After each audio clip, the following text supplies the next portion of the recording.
సభని నమస్సులు సమర్పణ చేసుకుంటూ భగవానుడు ఉపదేశించినటువంటి గీతావచనముల్లో కర్మయోగాన్ని 3వ అధ్యాయాన్ని ప్రస్తావించుకున్నాం. అందులో కర్మను విడిచిపెట్టడం మేలా ఆచరించడం మేలా, ఆ విషయమై నాకు సందేహం కలిగి ఉన్నదయ్యా అని అడిగారు.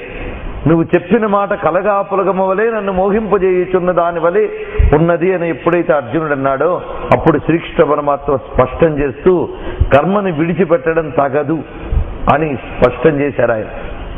అప్పుడు కర్మయోగం యొక్క స్వరూపాన్ని బోధిస్తున్నారు. కర్మ ఆచరణ వేరు, కర్మయోగం వేరు అని చెప్పుకున్నాం. భగవద్గీత యొక్క పరమ ప్రయోజనం శ్రేయప్రాప్తి.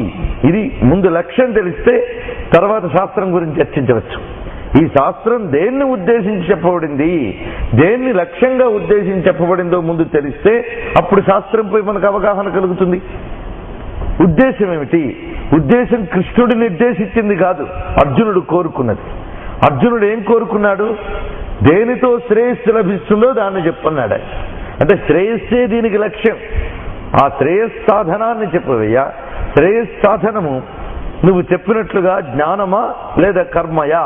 ఏది శ్రేయస్సాధనము? నువ్వు చెప్తున్న మాటల్లో కర్మను ఆచరించు అనే ప్రేరణ కనిపిస్తున్నది. కర్మకు అతీత స్థితికి చేరుకో అనేటటువంటి కర్మ నిరసనము కనిపిస్తుంది. ఇప్పుడు నేను దేన్ని అనుసరించాలి అంటే, నేను చెప్పినటువంటి విషయం నిష్కామ కర్మ సకామ కర్మ కంటే గొప్పది అని చెప్తే నువ్వు దాన్ని కొంచెం పొరపాటు పడి అసలు కర్మను విడిచిపెట్టడమే గొప్పదని నేను చెప్పాను అనుకున్నావు. కానీ కర్మను విడిచిపెట్టరాదు సుమా అని కర్మ యొక్క స్వరూప స్వభావాన్ని ఇక్కడ చెప్తున్నారు. లోకంలో మనం సాధారణంగా ఎవరైనా కర్మిష్ఠుని చూస్తే వాడిని కర్మయోగిని పొరపాటును వెంటనే అంటాం. వాడు కర్మిష్ఠుడు, కర్మయోగి కాదు. కర్మిష్ఠి వేరు, కర్మయోగి వేరు. ఇక్కడ కర్మ గురించి అనేక రకములైన వివరణలు చాలా తేటగా ఇస్తున్నాడు పరమాత్మ. అందులో మొదటిగా స్వామి సోమరితనాన్ని తిట్టిపోస్తున్నాడు.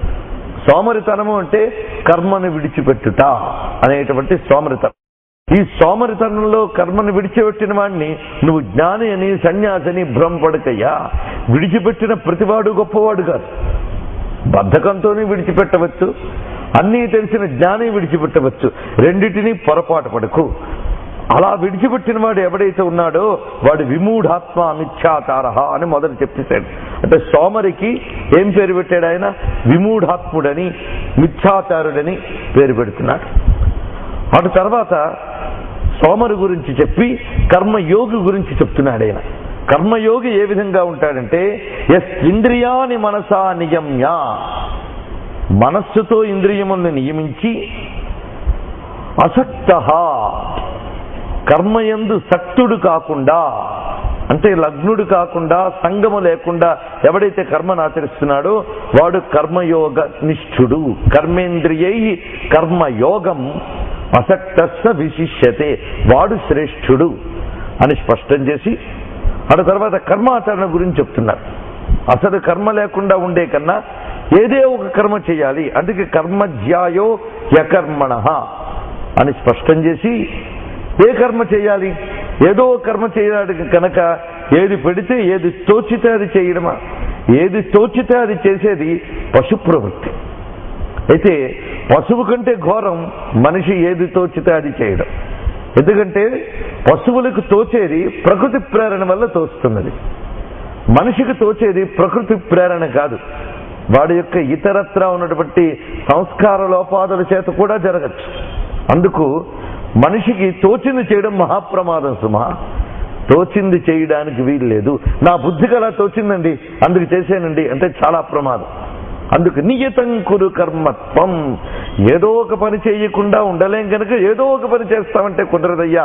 నియతం కురు కర్మత్వం, శాస్త్రవిహితమైన కర్మాచరణ చేయు అని ఇక్కడ కర్మ ఆచరణ గురించి చెప్తున్నారు. అసలు కర్మ లేకుండా ఉండడం, కర్మయోగము, కర్మాచరణ, ఈ 3 విశేషాలు చెప్తే, అయితే కర్మాచరణ బంధం కల్పిస్తుంది కదా అని మళ్ళీ ప్రశ్న. స్వామి చెప్తున్న దాంట్లో కర్మ చెయ్యు అని చెప్తున్నట్లు ఉంది. కర్మ చెయ్యడం ఇబ్బందే, ఎందుకంటే అది బంధన హేతువై లంపటాలకి జన్మలకి తీసుకువెళుతుంది. అలా కర్మ చెయ్యకుండా ఉన్న ప్రమాదం. ఇది చాలా అడకత్తెరలో పోకచెక్కలాంటి వ్యవహారం. యోగం అనుక స్థితి అనండి, భక్తి యోగం అనండి, కర్మయోగం అనండి, మోక్షాన్ని పొందడం అనేది అంత తేలికైన విషయం కాదు. ఇప్పుడు మనకు అన్నిటికంటే తేలిక అధ్యాత్మ విద్య అనుకుంటూ ఉంటాం, ఎందుకంటే చెప్పడం దానంత తేలిక మరొకట్లేదు. కానీ అధ్యాత్మ మార్గంలో ఎటు ప్రయాణించినప్పటికీ కూడా చాలా పదునైనది ఆ త్రోవ, చాలా జాగ్రత్తగా వెళ్ళాలి. అందుకు కర్మాచరణ చేయడం వల్ల ప్రమాదం లేదు, కానీ కర్మ యోగంగా మలుచుకుని మోక్ష ప్రాప్తి కోసం వెళ్ళేటప్పుడు అత్యంత జాగరూకుడై ఉండాలి. ఆ జాగరూకత యొక్క అవస్థ చెప్తున్నారు. మొత్తం మీద నువ్వు చెప్పింది నాకు కూడా అర్థమైంది, కర్మను ఆచరించాలి, అది కూడా శాస్త్రవిహితమైన కర్మనే ఆచరించాలి. మరి శాస్త్రవిహితమైన కర్మను ఆచరించిన వారు కూడా పుణ్యానికో పాపానికో దేనికో దానికి బంధితుడై తిరిగి వాటి ఫలాలను అనుభవిస్తూ భోగాలను అనుభవిస్తూ వాసనలు పొంది వాసనల వల్ల మళ్ళీ జన్మల వల్లే మళ్ళీ కర్మలకు వెళ్తున్నారు కదా. మరి అలా కాకుండా వెళ్ళాలి అంటే, కర్మయోగం సిద్ధించాలంటే ఏం చేయాలి? ఇప్పుడు ఎలాంటిదంటే, ఇది పనస పండు ఒలిచేటప్పుడు కొంతమంది నేరుగా అది ఒలిచితే అంటుకుంటుంది. దానికి పరిహారం ఏం చేస్తారు? నూనె జిడ్డు రాసుకుంటారు. అయితే అంటుకుంటే అది తీస్తే ఆ జిగురు అంటుకుంటుందని అది తీయడం మానేయడమా, లేకపోతే అంటుకున్నా పర్వాలేదు తింటామనడమా? అది విశేషం.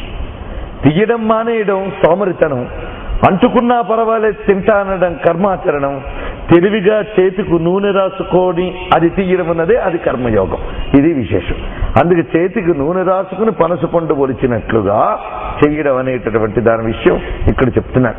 ఇంకా చెప్పాలంటే, మన ఇంట్లో కరెంటు పోయింది, దానికి సంబంధించినటువంటి యూనిట్ ఉంది.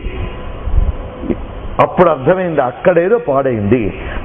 అది వెళ్ళి మనం చూడబోతే షాకు తగిలి వెనక్కబడే ప్రమాదం ఉన్నది. అందుకు ఏం చేస్తాం, దానిలో నిపుణుడిని పిలుస్తాం. ఆ నిపుణుడు ఏం చేస్తాడు? వాడు మాత్రం మనలాగా బేర్ హ్యాండ్తో పట్టుకోలేడు కదా. వాడేం చేస్తాడు? చేతికి గ్లౌసో లేదా కాళ్ళకి జోళ్ళో తొడుక్కుని తీసి కరెంట్ ఇస్తాడు. ఇప్పుడు ప్రమాదమని శంకించి అది బాగు చేయకుండా ఊరుకుంటామా?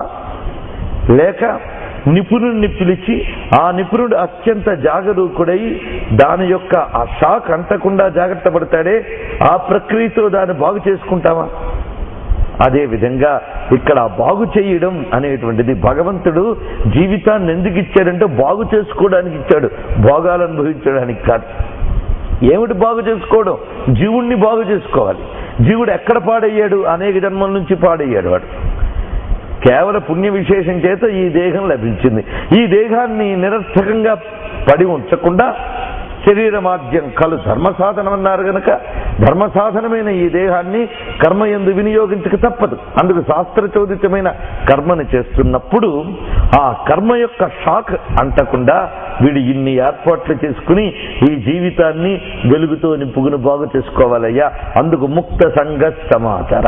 ఆ కారణం చేత నువ్వు బంధితుడు కాకుండా కర్మనాచారించాలి అంటే దానికి ఉపాయం చక్కగా చెప్తున్నాడు ఇక్కడ. ఏమని?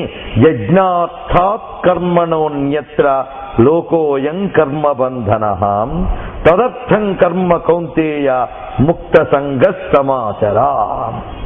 ఇప్పుడు మనకి చక్కటి ఉపాయం చెప్తున్నాడు. కర్మయోగము కర్మాచరణ ఈ గొడవలన్నీ పక్కన పెట్టి మనం తరించడానికి మంచి ఉపాయం చెప్తున్నాడు. కర్మయోగమునందు నువ్వు నిష్ఠితుడు కావాలి అంటే కర్మయోగ మార్గాన్ని ఎంచుకున్నట్లయితే అందులో నువ్వు పండాలి అంటే నువ్వు చేయవలసింది యజ్ఞార్థాత్ కర్మణః. యజ్ఞార్థమై ఏ కర్మలు నిర్దేశింపబడి ఉన్నాయో అవి చెయ్యు. అన్యత్ర యజ్ఞార్థము కాని ఇతర కర్మలన్నీ కూడా కర్మ బంధన. ఆ ఇతర కర్మలన్నీ కూడా బంధన హేతువులు అని చెప్తున్నారు. కనుక ఏ కర్మ బంధహేతువు కాదు, ఏ కర్మ యజ్ఞార్థము చేయబడుతుందో ఆ కర్మ బంధహేతువు కాదు. ఆ కారణం చేత యజ్ఞార్థమైన కర్మను ముక్త సంగ సమాచార, సంగరహితుడవై ఆచరించవయ్యా అని ఇక్కడ బోధిస్తున్నాడు. అంటే కర్మయోగం వైపు బోధన ఎలా జరుగుతున్నదంటే యజ్ఞార్థమైన కర్మ చెయ్యు, అది కూడా ముక్త సంగుడివే చెయ్యు. ముక్త సంగ, సంగం అంటే సంపర్కం లేకుండా చెయ్యు అని చెప్పడం. సంగము రెండు విధములుగా వస్తుంది, మళ్ళీ గుర్తు చేస్తున్నాను నిన్న విషయాన్ని. సంఘము రెండు విధములుగా, ఒకటి నేను చేస్తున్నాను అనేటటువంటి కర్తృత్వపు అహంకారం వల్ల వస్తున్నది, దీని ఫలం నాకు కావాలి అనే భోక్తృత్వపు అహంకారం వల్ల సంఘం ఏర్పడుతుంది. దీన్నే అహంకారము ఫలాభిసంధి అంటారు. ఈ రెండూ లేకుండా ఉండడం ముక్త సంఘం. అది తాను ఉండవలసిన తీరు. ఇక పని ఎలాంటిదై ఉండాలి? యజ్ఞార్థమైన పని అయి ఉండాలి. అందుకే యజ్ఞార్థమైన పనిని ముక్త సంఘుడై ఆచరించడం ఇది స్పష్టమవుతున్నది కదా. ఈ విధంగా తదర్థం కర్మ కౌంతేయ, తదర్థం అంటే దానికై, అంటే యజ్ఞార్థమయి నువ్వు కర్మను ఆచరించు. యజ్ఞార్థం అంటే ఏమిటి? యజ్ఞం గురించి ఇక్కడ మనకి స్పష్టంగా చెప్పబడుతున్నది. భారతీయ వేదాంత విద్య కానీ లేదా భారతీయ సనాతన ధర్మము కానీ యజ్ఞం అనే దాని మీద ఆధారపడింది. మన సంస్కృతికి ఎన్ని పేర్లు పెట్టుకోవచ్చు, ఎందుకంటే ఏ పేరు లేదు గనక. దీన్ని ఆర్షధర్మమని, ఆర్యధర్మమని, సనాతన ధర్మమని, యజ్ఞ ధర్మమని పేరు పెట్టుకోవాలి. సృష్టిలో ఏ కోరిక లేనటువంటి వాడు కోరిక కోసం చేసే కర్మల్ని విడిచిపెట్టవచ్చు, కానీ యజ్ఞం కోసం ఏ కర్మలు విధింపబడి ఉన్నాయో వాటిని వదలరాదు అని ఇక్కడ చెప్పడం జరుగుతున్నది. యజ్ఞం కోసం విధింపబడింది అంటే ఇప్పుడు యజ్ఞం యొక్క స్వరూప స్వభావాలు వివరిస్తున్నారు. యజ్ఞము మనం కల్పించుకున్నదా అంటే, సృష్టిలో భగవానుడు పూర్వమే సృష్టించింది యజ్ఞము అంటే మనకంటే ముందు సృష్టింపబడింది. అది మన తర్వాత సృష్టింపబడలే.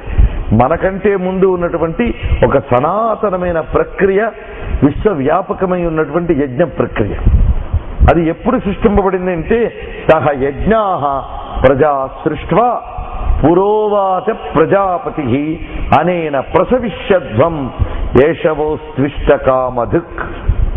ఇక్కడ మీకు కర్మయోగ స్వరూపం గురించి తెలుసుకున్నాం, ఇంకా స్పష్టంగా తెలుసుకుంటాం. ప్రస్తుతం కర్మ గురించి వివరంగా యజ్ఞం అంటే ఏమిటి, యజ్ఞ కర్మ అంటే ఏమిటో తెలుసుకున్నాం. ఇక్కడ రెండు శ్లోకములు, సహయజ్ఞా ప్రజా సృష్టివా ఒకటి, దేవాన్ భావయిత అనేన, ఈ రెండు శ్లోకముల్లో రెండు అంశములను చెప్పబోతున్నారు జగద్గురువు. ఒకటి సహ యజ్ఞా ప్రజా సృష్ట్వా పురా ఉవాచ. పురా అంటే మునుపు. దేనికి మునుపు? సృష్టికి పూర్వమే అని అర్థం అన్నమాట. ఈ జీవ సృష్టి జరగడానికి ముందే, ప్రజాహ అంటే జీవులు అని అర్థం. ఈ ప్రజలు సృష్టింపబడక పూర్వమే పురా ఆ ప్రజాపతి, ప్రజాపతి అంటే సృష్టికర్త.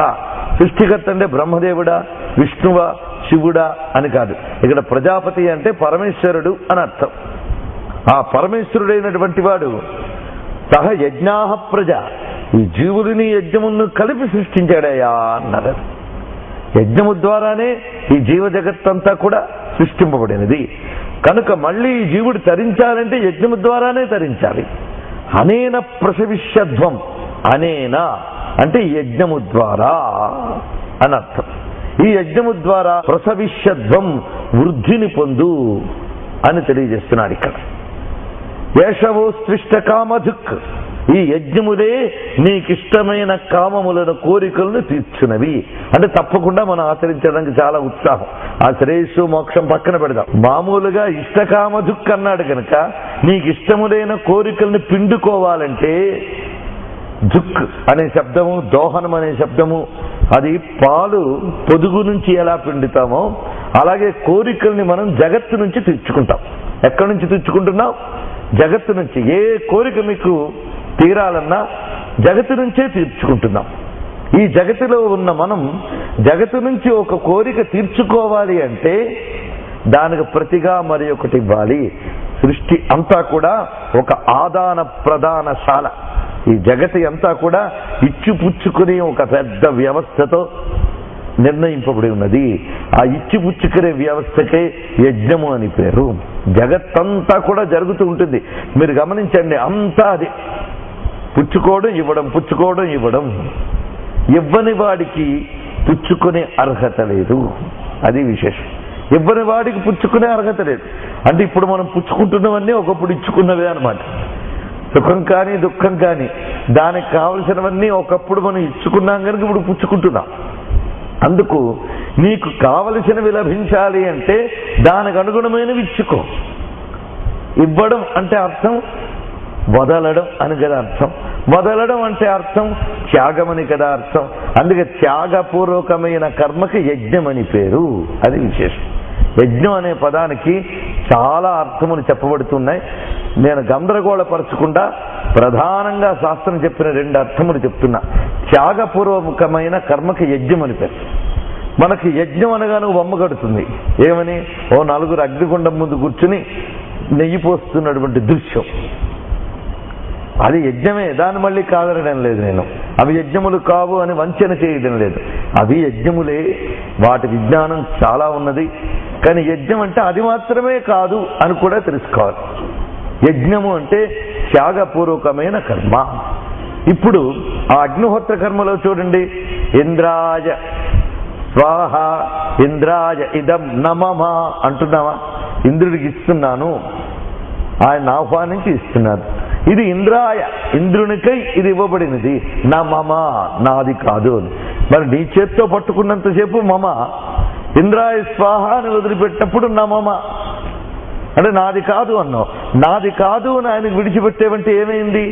విడిచిపెట్టడం త్యాగం అయింది కదా. ఒట్టినే విడిచిపెట్టావా?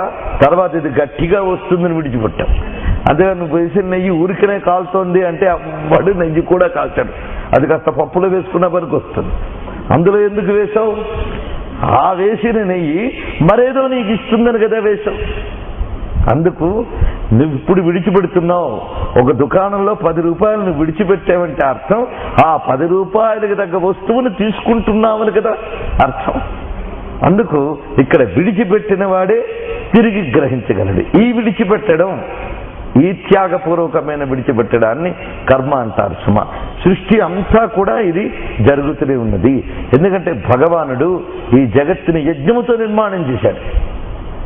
ఇది సహజంగా ఈ జగత్తులోనే యజ్ఞం నిబిడీకృతమైంది. ఇదే నేచర్. ఈ సమస్త విశ్వము కూడా యజ్ఞమయం.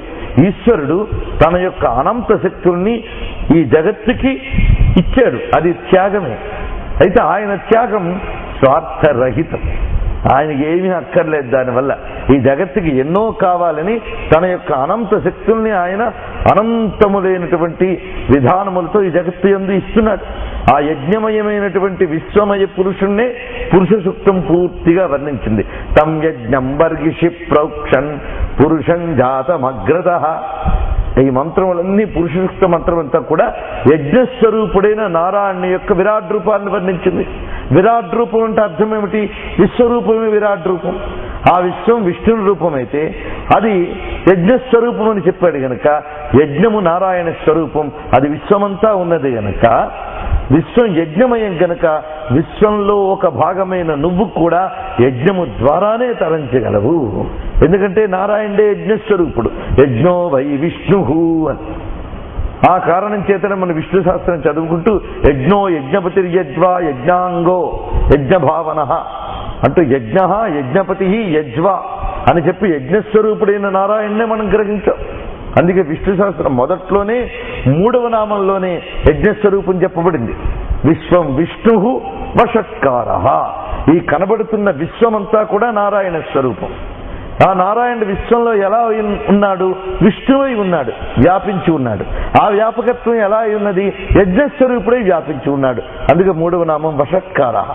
యజ్ఞస్వరూపుడై వ్యాపించి ఉన్నాడు. అందుకే జగతి అంతా కూడా సహజంగా యజ్ఞమయము. అందుకే సహయజ్ఞా ప్రజా సృష్ట్వా. విష్ణువు మనకంటే ముందువాడు కదా. అందుకు పురా సృష్టింపబడింది యజ్ఞస్వరూపమే. ఆ కారణం చేతనే యజ్ఞము ద్వారానే మనం ఇష్టకామధుక్ ఇష్టమైనవన్నీ పొందవచ్చు సుమా అన్నారు. ఈ జీవితమంతా కర్మమయం. అందుకు యజ్ఞార్థమైన కర్మను ఆచరించు అంటే భగవత్ ప్రీతికరమైనటువంటి కర్మ. అంటే విడిచిపెట్టడం అన్నాడు. ఎవరి కోసం విడిచిపెడతావు? ఏమిటి విడిచిపెడతావు? నువ్వు చేసే కర్మని ఈశ్వరుని యందు విడిచిపెట్టుట, అది 2వ అర్థం. అందుకు ఈశ్వరార్పణ బుద్ధితో చేసే కర్మకి యజ్ఞమని పేరు. మొదటి అర్థం ఏం చెప్పుకున్నాం? త్యాగపూర్వకమైన కర్మ యజ్ఞము. 2వది ఈశ్వరార్పణ బుద్ధితో చేసే కర్మ యజ్ఞము. ఇది ఇందులో ఈ 2వది మనకు చాలా ముఖ్యం. అవి మహాత్ములైనటువంటి వారి విషయం. త్యాగపూర్వకమైన కర్మ, ఇవి పెద్ద పెద్ద నినాదాలు, త్యాగానికి తప్పుడు అర్థాలు కూడా కల్పించిన వాళ్ళు ఉన్నారు. దేనికోసం ఏం త్యాగం చేస్తున్నాం? వాడు చాలా త్యాగం చేశారండి దీనికోసం అని. ప్రయోజనం ఏమిటి? అంత త్యాగం దీనికోసం చేయవలసిన అవసరం ఉందా? అందుకు మనకి ఇష్టం వచ్చినట్టు త్యాగాలు చేసేయడం కాదు. మనం ఇప్పుడు వస్తున్నటువంటి చలనచిత్రాల్లో ప్రేమ త్యాగాలు చాలా కనిపిస్తుంటాయి. ఇవన్నీ త్యాగాల కిందకి రావు. తేన త్యక్తేన భుంజీత, ఎక్కడో అంత స్థాయిలో వేయబడింది ఆ త్యాగం అనే శబ్దం. అందుకు మనం గ్రహించవలసిన యజ్ఞం ఏంటంటే ఈశ్వరార్పణ బుద్ధితో చేయు కర్మ, ఇది తీసుకోవాలి. అందుకే యజ్ఞార్థం కురు కర్మ. కృష్ణుడు చెప్పిన ఒక్కొక్క మాట గుర్తుపెట్టుకోండి. నియతం కురు కర్మ ఒకటి, యజ్ఞార్థం కురు కర్మ, ఈ 2 వాక్యాలు గుర్తుపెట్టుకోవాలి. ఇప్పుడు మనం శాస్త్రవిహితమైన కర్మను చెయ్యు, చక్కగా చెప్పాడు. శాస్త్రవిహితమైన కర్మను యజ్ఞార్థము చెయ్యు, అంటే యజ్ఞమునకై చెయ్యు, అంటే ఈశ్వరార్పణ బుద్ధితో చెయ్యు. 2 మార్గములు చెప్పారు. ఇప్పుడు కర్మాచరణ యజ్ఞార్థం చేసినప్పుడు పుష్టి పొందింది. ఇప్పుడు ఆ దానిని ముక్త సంగుడవే చేసేవా యోగి అవుతావు. 3 స్థాయిలు ఇక్కడున్నాయి. అర్థమవుతున్నది కదా? యజ్ఞార్థమే చేస్తూ ముక్త సంగుడవే చేస్తూ యోగి స్థాయికి వెళతావు. అందుకు యజ్ఞార్థమైన కర్మను చెయ్యు. ఈ యజ్ఞార్థమైన కర్మ భౌతిక ఫలాలను కూడా ఇస్తుంది గనక యజ్ఞార్థమైన కర్మ ఫలాకాంక్ష కలిగిన వారు కూడా చెయ్యాలి. ఫలాకాంక్ష లేని ముక్త సంగుల గురించి వదిలే, ఫలాకాంక్ష కావలసిన వాళ్ళు కూడా యజ్ఞార్థమైన కర్మనే చేయాలి సుమా, అది విడిచిపెట్టరాదు. యజ్ఞార్థం కర్మ చేయాలి. అయితే ఎందువల్ల? ఫలాకాంక్ష కలిగిన వాళ్ళు యజ్ఞార్థ కర్మ చేయాలి, ఫలాకాంక్ష లేని వాళ్ళు యజ్ఞార్థ కర్మను చేయాలి. ఫలాకాంక్ష కలిగిన వాళ్ళు ఎలాగూ చేయాలి. ఎందుకంటే యజ్ఞము ద్వారా ఆరాధింపబడేది ఈశ్వరుని శక్తులేని దేవతలు, అంతే కదా. మనం దేవతలను ఆరాధించడమే యజ్ఞం. యజ్ఞ శబ్దానికి మరొక అర్థం ఆరాధన అని అర్థం. అసలు ధాతువు అర్థం తీసుకుంటే యజ్ అనేటటువంటి శబ్దానికి ఆరాధన అనే అర్థం. అందుకే యజ్ఞం అంటే ఆరాధన, దేవతలను ఉద్దేశించి చేసే కర్మ యజ్ఞం అని ఒక అర్థం తీసుకుంటే, దేవతలంటే ఎవరు? వారు భగవంతుని యొక్క శక్తి విశేషములు. సూర్యునికి కిరణములు ఎలాగో పరమాత్మకు దేవతలు అలాగా. ఇంద్రుడు, వరుణుడు, యముడు, అగ్ని ఇత్యాది దేవతలందరితో విశ్వమంతా వ్యాపకమైంది. భగవానుడు తన శక్తుల్ని ఆయా దేవతల ద్వారా ప్రసరింపజేస్తున్నాడు. ఆ దేవతలు ప్రకృతి శక్తులు నియమిస్తున్నారు. అలా నియమింపబడ్డ ప్రకృతి ద్వారా మనం పోషింపబడుతున్నాం. లింక్ తెలుస్తున్నది కదా. మనం ఏ ప్రకృతి ద్వారా పోషింపబడుతున్నామో ఆ ప్రకృతి అనేక శక్తులతో ఉంది. వాయుశక్తులున్నాయి, అగ్నిశక్తులున్నాయి, జలశక్తులున్నాయి, భూశక్తులున్నాయి, ఇంకా ఎన్నెన్నో ఉన్నాయి. మన అవసరాలన్నీ ప్రకృతి ద్వారా తీరుతున్నప్పుడు, ఇన్ని అవసరాలని తీర్చగలిగే ఎన్నో శక్తులు ప్రకృతిలో దాగి ఉన్నప్పుడు, ఇన్ని శక్తులను నియమించే ఈశ్వర శక్తులు దేవతలు. అందుకు ఆ దేవతల్ని మనం ప్రార్థన చేస్తూ ఉన్నాం. ఇష్టకామ దుఃఖ అయినవాడు. అసలు నాకు ఇష్టకామములే లేవయ్యా, నేను యజ్ఞం చేయను అంటే, ఇష్టకామములు లేకపోయినా శ్రేయ పరమవాప్స్యథ 2వ శ్లోకంలో ఆఖరి వాక్యం చూడండి. ఇష్టకామముల కోసం చేయడం ఒకటి, రెండవది శ్రేయ పరం. అది అన్నాడు కదా ఆయన, నాకు ఏది శ్రేయిస్తో దాన్ని చెప్పు అని. శ్రేయ పరం, పరమమైన శ్రేయస్సు అంటే మోక్షం. మోక్షం కావాలన్నప్పటికీ కూడా యజ్ఞము ద్వారానే నువ్వు పొందవచ్చు అని చెప్పాడు. అయితే ఇష్టకామ దుఃఖన్నప్పుడు నీకు సంఘం ఉంది దానితో. నాకు ఇష్టమైన కోరికలు తీర్చుకోవడం కోసం యజ్ఞం చేస్తున్నాను అంటే దానితో నీకు సంఘం ఉంది కర్మతో. కానీ అక్కడ కేవలం ఈశ్వరార్పణ బుద్ధితో చేస్తూ సంఘము లేకుండా చేసినట్లయితే నువ్వు శ్రేయ పరమవాప్స్యత, కైవల్యాన్ని పొందుతావు. అందుకోసం యజ్ఞార్థ కర్మ వీడు ఆచరించాలి, వాడు ఆచరించాలి. కోరిక తీర్చుకోవాలనుకున్నవాడు ఆచరించవలసింది యజ్ఞమే. అసలు ఏ కోరిక లేనివాడు కేవలం పరమమైన శ్రేయస్సే కావాలనుకునేవాడు వాడు ఆచరించాల్సిందే.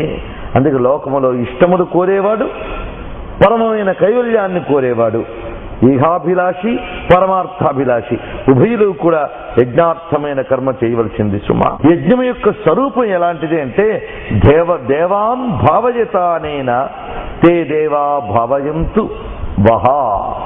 ఆ ప్రజలతో చెప్తున్నట్టు ఆయన, పురోవాచ ప్రజాపతి, ఆ ప్రజాపతి చెప్తున్నారు, మీరు దేవతలను భావిస్తే దేవతలు మిమ్మల్ని భావిస్తారు. మీరు దేవతలని భావిస్తే దేవతలు మిమ్మల్ని భావిస్తారు. పరస్పరం భావయంతః, ఇలా ఒకరినొకరు భావించుకోవడం చేత శ్రేయ పరమవాప్స్యత, మీకు పరమమైన శ్రేయస్సు లభిస్తున్నది అని చెప్తున్నారు ఇక్కడ. దేవతల సహకారం లేనిది పరమమైన శ్రేయస్సు లభించదు. ఇష్టకామములు లభించవు, పరమమైన శ్రేయస్సు లభించదు. అందుకు సాధకుడైనటువంటి వారికి దేవతల యొక్క సహకారం కావలసిందే.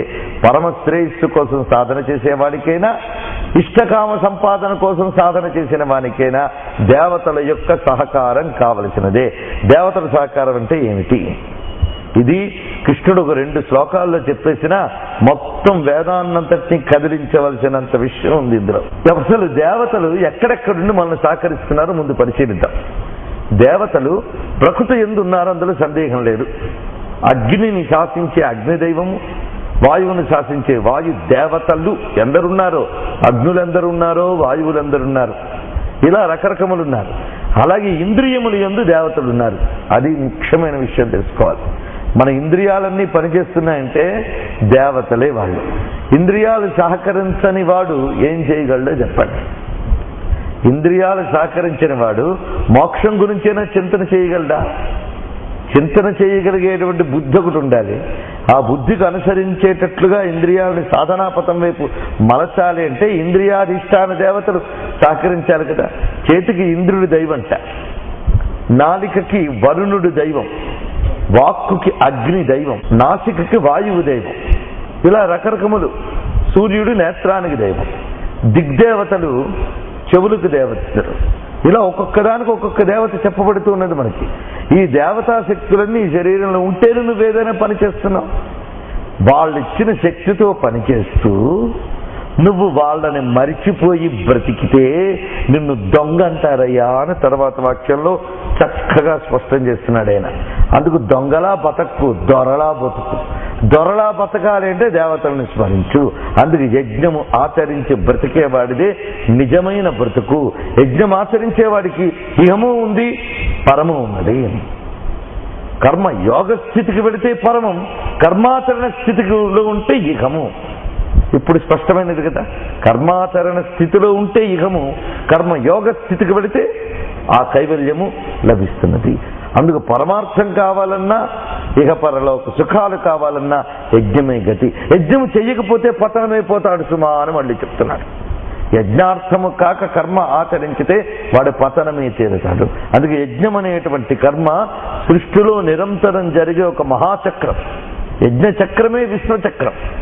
ఎవడైతే యజ్ఞాన్ని అనుసరించాడో వాడు విశ్వచక్ర నియమాన్ని తప్పినట్లే. విశ్వచక్ర నియమం ఎవడైతే తప్పుతున్నాడో వాడు పతనమైపోతాడు. మళ్ళీ వాడు అసలు ఉన్నత స్థితికి చేరడం కాదు, ఉన్న స్థితికి చేరడం మళ్ళీ ప్రమాదం అవుతుంది. ఆ కారణం చేతనే ఇష్టాన్ భోగాన్ హివో దేవా దాస్యంతే యజ్ఞభావితాః. యజ్ఞభావితుడైనటువంటి వారు దేవతలు ఇష్టమైన భోగములను ఇస్తున్నారు. అంటే మన యజ్ఞము ద్వారా వారు భావింపబడుతున్నారు. ఇంద్రునికి ఇది సమర్పించుకున్నాం అంటే ఈ నేతి చుక్క కోసమా ఆయన కూర్చున్నాడు అక్కడ ఆ స్వర్గలోకంలో. అలాగే అగ్ని, వాయు మొదలైన దేవతలందరూ మనం వేసే నేతుల కోసం కూర్చున్నారా?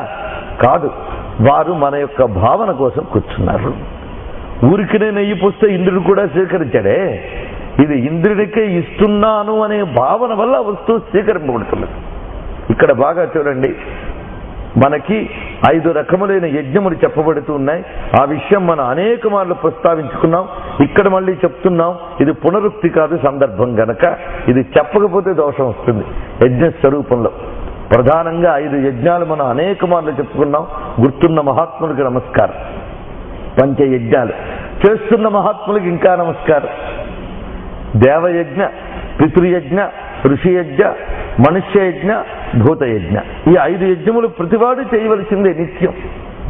దీని ద్వారా ఇష్టమైనవన్నీ లభిస్తాయి, అందులో సందేహం లేదు. దేవతలకి తప్పకుండా మనం ఆరాధన చేస్తే ఇష్టమైనవి లభిస్తాయి, ఇందులో సందేహం లేదు. ప్రతి వారికి అనుభవైక వేద్యమే. కానీ మానవుడి స్వభావం చాలా చిత్రం. ఒక కష్టం వచ్చినప్పుడు ఫలానా పూజ చేసి ఈ కష్టం పోగొట్టుకోవాలనుకుంటాడు. నిజంగా వాడు శ్రద్ధగా చేస్తే దాని ఫలితం ఖచ్చితంగా కనిపిస్తుంది ప్రతి వారి జీవితంలో కూడా.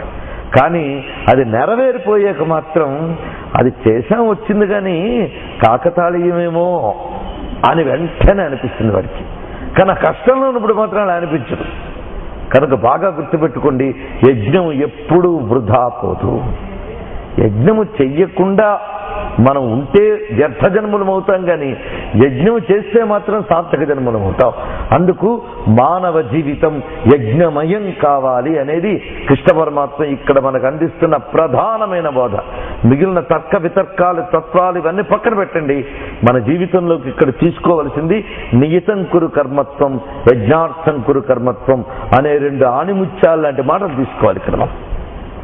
అందుకు యజ్ఞార్థమైన కర్మ వల్ల దేవతలు భావితులై నిన్ను ఆనందింపజేస్తున్నారు. భావితులై భావించినంత మాత్రమున సంతోషించేది దేవతలొక్కరే, ఇంకెవ్వరూ కాదు. అందుకే దేవతల్ని ప్రసన్నం చేసుకోవడం చాలా సులభం. అది మాని మనం ఈ కనిపిస్తున్నటువంటి ఈ లౌకిక జగత్తులో వాళ్ళనే దేవతలను భావించుకుని వాళ్ళ గడ్డాలు పట్టుకు బతిమాలడం వల్ల మన బ్రతుకు దుఃఖమయమవుతుంది. ఈ బతిమాలలో సగం దేవతల్ని బతిమాలన ఈ పాటికి తరించిపోయేవాళ్ళం. ఎందుకంటే భావనకి సంతృష్టి చెందేటటువంటి లక్షణం ఉన్న వాళ్లే దేవత. ఉదాహరణకు మనకు నైవేద్యం పెడతా, దేవుడన్నీ అడిగాడా అండి? దేవుడేమీ అడగలేదు, దానికి ఏం అక్కర్లేదు, దేవతలే నీకు ఇస్తున్నారు అని చెప్తున్నాడు ఇక్కడ. ఇష్టాన్ భోగాన్ హి వో దేవా దాస్యంతే యజ్ఞభావితాః. దాస్యంతే ఇస్తున్నట్టు దేవతలు. ఎందువల్ల? యజ్ఞము చేత భావింపబడి. ఏమిటిస్తున్నారు? ఇష్టాన్ భోగాన్ హి, నీకు ఏవి ఇష్టములో ఆ భోగములన్నీ కూడా ఇస్తున్నారు దేవతలు.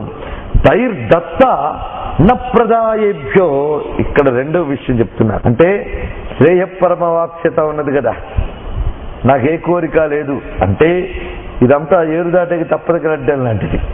నువ్వు సాధన చేసి జ్ఞానం పొందేవన్నా దేనితో సాధన చేసావు? ఈ శరీరంతోనే, ఈ శరీరం వల్ల పోషింపబడ్డ బుద్ధితోనే కదా చేసావు. అన్నం పెట్టకుండా కూర్చోబెట్టి వేదాంతం మొదలు పెట్టండి, ఆ చెప్తున్న గురువుని 2 చెంపలు వాయించాలని శిష్యుడికి కూడా అనిపిస్తుంది. సహజం. విచారణ చేయాలన్నా, బుద్ధి పని చేయాలి అన్నా శరీరానికి సత్వం ఉండాలి కదండి. శరీరంలో ఇంద్రియాలన్నీ చచ్చుబడిపోయి అనారోగ్యమై ఉన్నప్పుడు విచారణ చెయ్యు అంటే బుద్ధి మాత్రం పనిచేస్తుందా? అందుకు బుద్ధి అనేటటువంటిది కూడా ఇంద్రియమేగా, దానికే అధిష్టాన దేవతలు ఉన్నారు కదా. మరి కనుక అంతఃకరణాధిష్టాన దేవతలు, ఈ బాహిరమైనటువంటి కర్మేంద్రియ జ్ఞానేంద్రియ అధిష్టాన దేవతలు, వీరందరూ నీకు సహకరించాలి అంటే ఆ దేవతలను నువ్వు ఆరాధించాలి. ఎందుకంటే ఇప్పుడు నీకు కొత్త భోగములు అక్కర్లేదు, కానీ ఈ పని చేస్తున్న ఇంద్రియములు అనేటువంటి అనుభవము నీకు పురాకృతములైన యజ్ఞముల ద్వారానైనా లభించే కదా. ఆ లభించినందుకు మళ్ళీ యజ్ఞం చేయంటున్నాడు. అది విశేషం. ఈ యజ్ఞం ఎందుకు చెయ్యాలి అంటే తైర్దత్తాన ప్రదాయేభ్యో, చాలా సూటి అని మాట చెప్తున్నాడు ఇక్కడ. తైహి దత్తాహ, నువ్వు అనుభవిస్తున్నవన్నీ కూడా తైహి అంటే వారిచే, దత్తాహ ఇవ్వబడినవి అని అర్థం. అంటే కంటికి చూసే శక్తి, చెవికి వినే శక్తి, కాలికి కదిలే శక్తి, చేతికి పట్టే శక్తి, ఇవన్నీ కూడా తైహి దత్తాహ, ఆ దేవతల చేత నీకు ఇవ్వబడినవి. ఆ ఇవ్వబడినవి న ప్రదాయేభ్యో, ఎవరైతే తిరిగి వారికి సమర్పణం చేయడం లేదో, చేయకుండా యో భుంక్తే, ఇక్కడ గొప్ప విషయం. వారి చేత నువ్వు భోగములు అనుభవిస్తూ వారికి సమర్పణ చేయకుండా నువ్వు ప్రవర్తించినట్లయితే తేన ఏవ సహా, దొంగవుతావు, జాగ్రత్త. తేన అంటే దొంగ అని అర్థం. ఇప్పుడు స్పష్టమైంది కదా. వారు ఇచ్చినటువంటి భోగములను వారికి సమర్పణ చేయనప్పుడు నువ్వు దొంగ అవుతావు. అంటే దొంగ అంటే ఎవడు? కృతఘ్నుడు దొంగ. దొంగ అంటే కృతఘ్నుడే దొంగ. అవతల వారి సొత్తుని వారికి కృతజ్ఞత చెప్పకుండా స్వీకరిస్తే వాడు పెద్ద దొంగ అవుతాడు. అది విశేషం. వారి నుంచి స్వీకరించి వారి పట్ల కృతజ్ఞత ప్రకటించకపోతే దొంగ అవుతాడు. అందుకే యజ్ఞం అంటే ఇక్కడ మనకి 4వ అర్థం ఏమిటొస్తున్నది? కృతజ్ఞతాపూర్వకమైన కర్మ మరి యొక్క అర్థం వస్తున్నది. కృతజ్ఞతాపూర్వకమైన కర్మ. దీని గురించి మనం ఎన్నో మార్లు చెప్పుకున్నాం. యజ్ఞం ఎందుకు చెయ్యాలి అంటే భగవంతుడు లేదా దేవతలు ఏవో ఇస్తారని చేయడం కాదయ్యా, ఎన్నో ఇచ్చారని చెయ్యాలి అని ఇక్కడ చెప్పుకున్నా. ఈ ఎన్నో ఇచ్చారని చేయడం ఏ కోరిక లేనివాడు చేస్తాడు. ఏదో ఇస్తారని చేయడం కోరిక ఉన్నవాడు చేస్తాడు. అందుకు ఎన్నో ఇచ్చినందుకు కర్మ చేస్తారు. ఎవరు? సిద్ధి పొందిన వారు కూడా ఎన్నో ఇచ్చినందుకు కర్మ చేస్తారు. అందుకే కృతఘ్నస్య నివృత్తయే అన్నారు. ఒకవేళ యజ్ఞార్థమైన కర్మ చెయ్యకపోతే కృతఘ్నతా దోషం వస్తుంది. ఎవడైతే ఈ ప్రపంచంలో తింటున్నాడో, ఎవడైతే ఈ ప్రపంచంలో బట్ట కడుతున్నాడో, ఎవడైతే ఈ ప్రపంచంలో ఊపిరి పీలుస్తున్నాడో, ఎవడైతే ఎండ వచ్చినా వాన వచ్చినా నీడ కోసం ఒక చెట్టునో పుట్టనో ఆశ్రయిస్తున్నాడో వాడు అందరూ యజ్ఞం చేయవలసిందే. ఎందుకంటే ప్రకృతిలో ఉన్న వాటి సహాయం వల్ల బ్రతుకుతున్న నువ్వు వాటి కృతజ్ఞత ప్రకటించకుండా బ్రతికితే దొంగవవుతావు సుమా. అందుకు అన్నిటికంటే పెద్ద దోషం కృతజ్ఞత. అందుకు కృతజ్ఞుడిగా బతకకు. భగవంతుడు నిందిస్తున్నవి రెండింటిని, సోమరితనాన్ని, కృతజ్ఞతని. సోమరితనాన్ని ఎంత నిందించాడో చెప్పుకున్నాం, కృతజ్ఞతని ఎంత నిందిస్తున్నాడో ఇప్పుడు చెప్పుకుంటున్నాం. అందుకు కృతజ్ఞుడై ఉండాలి. మన లోకంలో మాటికి మాట చెప్తూ ఉంటాం, కృతజ్ఞత ఉండాలండి అని. అది ఎవరికి అవతల వాడికి. ఎందుకంటే వాడికి వీడెప్పుడో ఇంత సాయం చేశాడు, అది పట్టుకుని జీవితాంతం దెప్పుతూ నేనప్పుడు వాడికి అంత చేశాను కానీ వాడు నాకేమీ లేదండి, మనుషులు కృతజ్ఞతే లేదండి అంటాడు. అది వీడివే ప్రశ్నించుకున్నాడా తెలుస్తుంది. కానీ అది చెయ్యంగా మనం మన ఆత్మవిచారణ కోసం చెప్పిన వేదాంతాన్ని పరవిచారణ కోసం చక్కగా వినియోగిస్తుంటాం మనం ఈ వేదాంత వాక్యాలని. ఎన్ని గీతలు చెప్పినా ఈ జనాలకు బుద్ధి రాదండి, వీళ్ళు మారరు, ఇంకా ఈర్ష అసూయలే అని. ఎవరు? వీరు మారరు అని వీడు దుఃఖపడుతున్నాడు, వీడంతా మారాడని. అందుకు ప్రశ్న అటు వేయడం కాదు, ముందు ఇటు వేసుకోవాలి. నేనంత మారాను, నేనెన్ని చదవలే పుట్టి, నేను ఇప్పటికి ఎన్ని వినలేదు, ఎంత మారాను. వాడు మారలేదు, నీకెందుకు బాధ? ఎందుకంటే వాడి కర్మఫలం అనుభవించడానికి వాడు సిద్ధంగా ఉన్నాడు. వాడు సిద్ధంగా ఉన్నా ఉండకపోయినా వాడి చేత అనుభవింపజేయడానికి సిద్ధంగా ఉన్నారు కొంతమంది. మనకెందుకు? వాడు అనుభవించడానికి వాడి కర్మకి సిద్ధంగా ఉన్నప్పుడు నువ్వు వాళ్ళు ఇన్వాల్వ్ అవుతావా? వాడి కర్మఫలం అనుభవించడానికి లేదే. వాడి కర్మఫలం అనుభవించడానికి సిద్ధంగా లేని నువ్వు వాడి యొక్క గుణగణాల గురించి, వాడు మారాడో లేదో గురించి చర్చించడానికి నీకేం అర్హత ఉందయ్యా? ముందు నీ గురించి ఆలోచించుకో. నీ గురించి ఆలోచించుకుంటే ముందు చిన్న పట్టగని కాదు, నిన్ను నువ్వు ఎంత సంస్కరించుకున్నావో ఆలోచించుకో. అందుకే ఇవన్నీ తన వైపు తిప్పుకుని చూసుకుంటే దత్తాన ప్రదాయేభ్యో, వారి వల్ల పొంది వారికి ఇవ్వకపోతే అది ద్రోహం. వారికి ఏమీ ఇవ్వక్కర్లేదండి అసలు నిజానికి. ఇప్పుడు యజ్ఞం చేయడం వల్ల ఏం జరుగుతున్నది? మంచి వర్షం కురుస్తోంది అనుకుందాం. యజ్ఞ ప్రక్రియ గురించి వేదం గొప్ప మాట చెప్పింది. అగ్నౌ ప్రాప్త ఆహుతి సమ్యక్ ఆదిత్యముపతిష్ఠతి, ఆదిత్యా జాయతే వృష్టి, వృష్టేరన్నం తత ప్రజాః. ఇది సహయజ్ఞ ప్రజా సృష్టికి అన్వయించండి. ఇది మన యొక్క భారతీయ ధర్మశాస్త్రం చెప్తున్న విషయం. అగ్నియందు వేసిన ఆహుతులు సూర్యకిరణ మార్గముల ద్వారా ఆదిత్య మండలానికి చేరుకుంటున్నాయి. ఆదిత్య మండలం దేవతామయం. అక్కడ ఉన్న దేవతలు ఆ శక్తిని గ్రహించి వృష్టిని కురిపిస్తున్నట్ట. ఎందుకంటే ఆదిత్య మండలం నుంచి వచ్చే శక్తుల వల్లనే పర్జన్యములు మొదలైనవన్నీ ఏర్పడుతూ ఉన్నాయి. వాటి నుంచి వృష్టి వస్తున్నది. అందుకు ఆదిత్యాత్ జాయతే వృష్టి, ఆదిత్యుని వల్ల వృష్టి వర్షం లభిస్తున్నది. వృష్టే అన్నం, వృష్టి వల్ల అన్నం లభిస్తుంది. అన్నం వల్ల జీవ సృష్టి జరుగుతుంది. ఇది మనకి అనాదిగా చెప్పబడుతున్న వేద విజ్ఞానం. భగవద్గీతలోది కాదు ఈ వాక్యం, అనాదిగా చెప్పబడుతున్న వేద విజ్ఞానం. అదే ఇప్పుడు కూడా కృష్ణ పరమాత్మ చెప్తున్నాడు, కొత్తదేం కాదు. పురోవాచ ప్రజాపతి, ముందు చెప్పిందే పురాప్రోక్తామయానగా. ఇక్కడ వేదాదుల్లో చెప్పబడ్డ మాటే కృష్ణ పరమాత్మ ఇక్కడ వివరిస్తున్నారు. ఇదయ్యా యజ్ఞం ప్రక్రియ. కనుక ప్రజా సృష్టికి ఏ హేతువేది? అన్నము. అన్నానికి హేతువేది? వృష్టి. వృష్టికి హేతువేది? ఆదిత్యుడు. ఆ ఆదిత్యుడు వృష్టి కురిపించడానికి హేతువేది? యజ్ఞం. అందుకు యజ్ఞాన్ని విడిచిపెట్టకు. ప్రజకి హేతువైనటువంటి యజ్ఞాన్ని ఎలా విడిచిపెడతాం? అందుకు వారి ద్వారా ఇన్ని పొంది భావనామాత్రం చేత సంతృష్టి పొందే వారికి ఆ భావననే సమర్పించండి. అందుకే దేవతలని భావనా హృదయులు అని, భావనా గమ్యులని చెప్తారు. భావగ్రాహి జనార్దన, భావగ్రాహి మహేశ్వర అని చెప్తూనే భవానీ భావనాగమ్య అని కూడా మనం చెప్తున్నాం. దేవతలందరూ భావనచే సంతృష్టి చెందేవారు.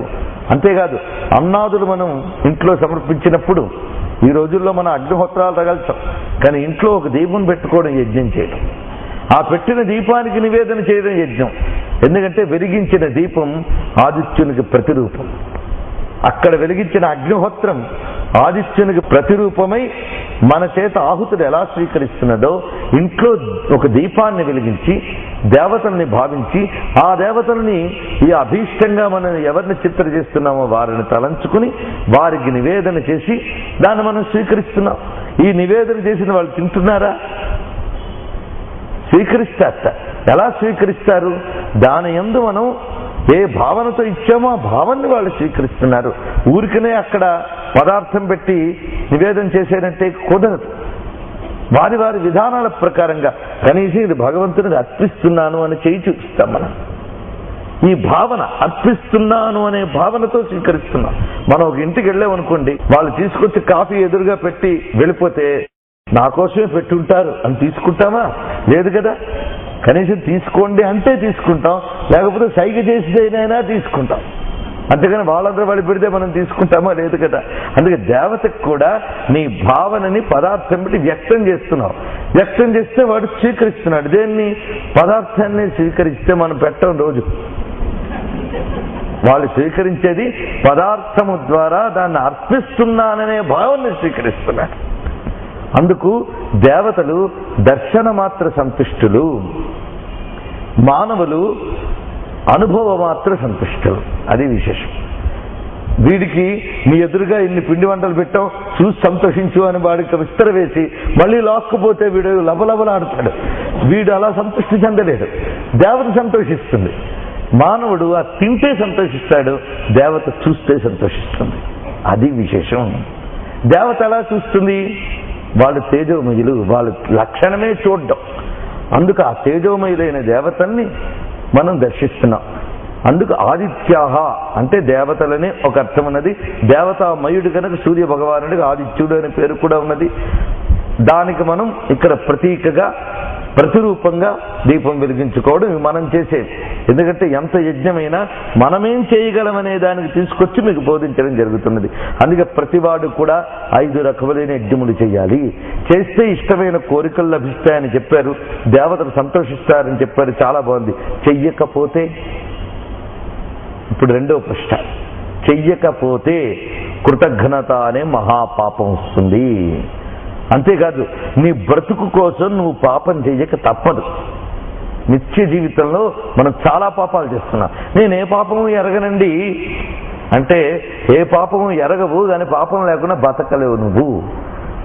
మన నిత్యం ఈ శరీరాన్ని పోషింపజేసుకోవడానికి అనివార్యంగా కొన్ని పాపాలు చేయవలసి వస్తుంది. సృష్టిలో దేనినైనా సరే మనం హింసించనిది బ్రతకలేము. అలాగని హింసని ప్రేరేపణ చేసుకుంటూ వెళ్ళడానికి లేదు. కనుక అనివార్యమైన ఒక హింస ఉంటుంది. నువ్వు బ్రతకడానికి ఒక అనివార్యమైన హింస అనేది తప్పదు. అనివార్యమైన హింస చేసినా హింసే కదా. చూడండి ఎంత గొప్పగా ఆలోచించాడో భారతీయ మహర్షి. అనివార్యమైన హింస అయినా హింసే కదా, దాని ఫలితమే నువ్వు అనుభవించాలి కదా. ఉదాహరణకి డాక్టరు శస్త్రచికిత్స చేస్తాడు, అక్కడ వ్రణం ఉన్నది. ఆ శస్త్రచికిత్స చేసేటప్పుడు కత్తితో కోస్తాడు. ఎందుకు కోసాడు? కొయ్యాలని సరదాతో కోయలేదు కదా, ఆ వ్రణాన్ని తొలగించడానికి కోసాడు. వ్రణాన్ని తొలగించడానికి కోసాడు కనుక ఈ కోసిన దాని ఇన్ఫెక్షన్ రాకుండా ఉంటుందా? వస్తుంది. అప్పుడు ఏం చేస్తాడు? ఆ ఇన్ఫెక్షన్కి వేరే మందు ఇస్తాడా లేదా? అదేవిధంగా మనం జీవించడానికి అనివార్యమైన హింస చేసినా ఆ అనివార్యమైన హింసా దోషం కోసం కొన్ని కర్మలు చేయాలట. అది విశేషం ఇక్కడ. అవి ఏమిటి అనివార్యమైన హింసలు మన నిత్య జీవితంలో చేసేవి అంటే ఖండిని, పేషిణి, చుల్లి, ఉదకుంభీచ మార్జని, పంచసూనా గృహస్థస్య తాభిస్వర్గన్న విందతి, పంచసూన కృతం పాపం పంచయజ్ఞైర్వ్యపోహతి. అది చెప్తున్నాడు. ప్రతివాడికి పంచసూనములు అనే 5 రకములైన పాపములు వస్తాయి. తనని తాను పోషించుకోవడానికి ప్రతి గృహస్థు ఈ పని చేస్తాడు. గృహస్థు అంటే గృహంలో ఉన్న వాళ్ళందరూ కూడా, ఇక్కడ ఉన్న వాళ్ళందరూ వాళ్ళమే కదా, అందుకు గృహస్థులందరూ కూడా ఈ పాపం చేస్తారట. మొదటిది ఖండిని అంటే తరుగుట. తప్పదు కదా, అన్నం తినాలి, ఖండించక తప్పదు. కూరానారా తరుగుతాం, కూరానారా తరిగినా పాపం వస్తుంది. ఎందుకంటే సృష్టిలో జీవమయం కాని వస్తువు లేదు, జీవమయం కానిది జీవుణ్ణి పోషించలేదు. అందుకే జీవమయమైన దాన్ని స్వీకరించాలి అంటే అనివార్యమైన హింస చేయక తప్పదు. మరీ రుచుల కోసం ఇత్యాదుల కోసం అతి హింస చేయకపోయినా పోషణార్థమైనా చేయక తప్పదు కదా. ఎంత ఆకుకూరలు తిన్నా వాటినైనా తరిగించో, ఏరో, లేదా నేల నుంచి పెకలించో నువ్వు బ్రతుకుతావు కదా. కాయగూరలు తిని బతికినా ఆ బ్రతికైనా తప్పదు కదా. అందుకు ఖండిని ఒక దోషం.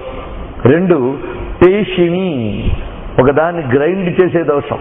అంటే తిరగల్లో మనం విసరుట, తిరగలి తిప్పుట మొదలైనవన్నీ కూడా పేషిణి. అదేవిధంగా చుల్లి ఉదకుంభీచ అంటే విసరుట, దంచుట మొదలైనవి. అలాగే నీళ్లు మోసుకు రావడం వల్ల కొన్ని మరణిస్తాయట.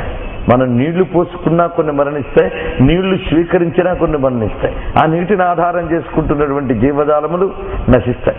అంతేకాదు మనం స్నానం చేస్తే కొన్ని మరణిస్తాయి. అయితే అవి మరణించకుండా మనం ఉండాలని చెప్పి మనం స్నానం చేయకుండా ఉంటే వాటికి రావాల్సిందేదో మనకు వస్తుంది. అందుకోసం స్నానం చేయడమైనా అనివార్యమైన కర్మే. దానికోసం నలుగు పెట్టుకోవడం ఇది చేసినప్పుడు నీ శరీరంలో ఆశ్రయించుకున్న మాలిన్యాన్ని ఆశ్రయించుకున్న జీవుల్ని నువ్వు హింసించిన దోషమైనా వస్తున్నది కదా. అలాగని వాటిని విడిచిపెడతావా?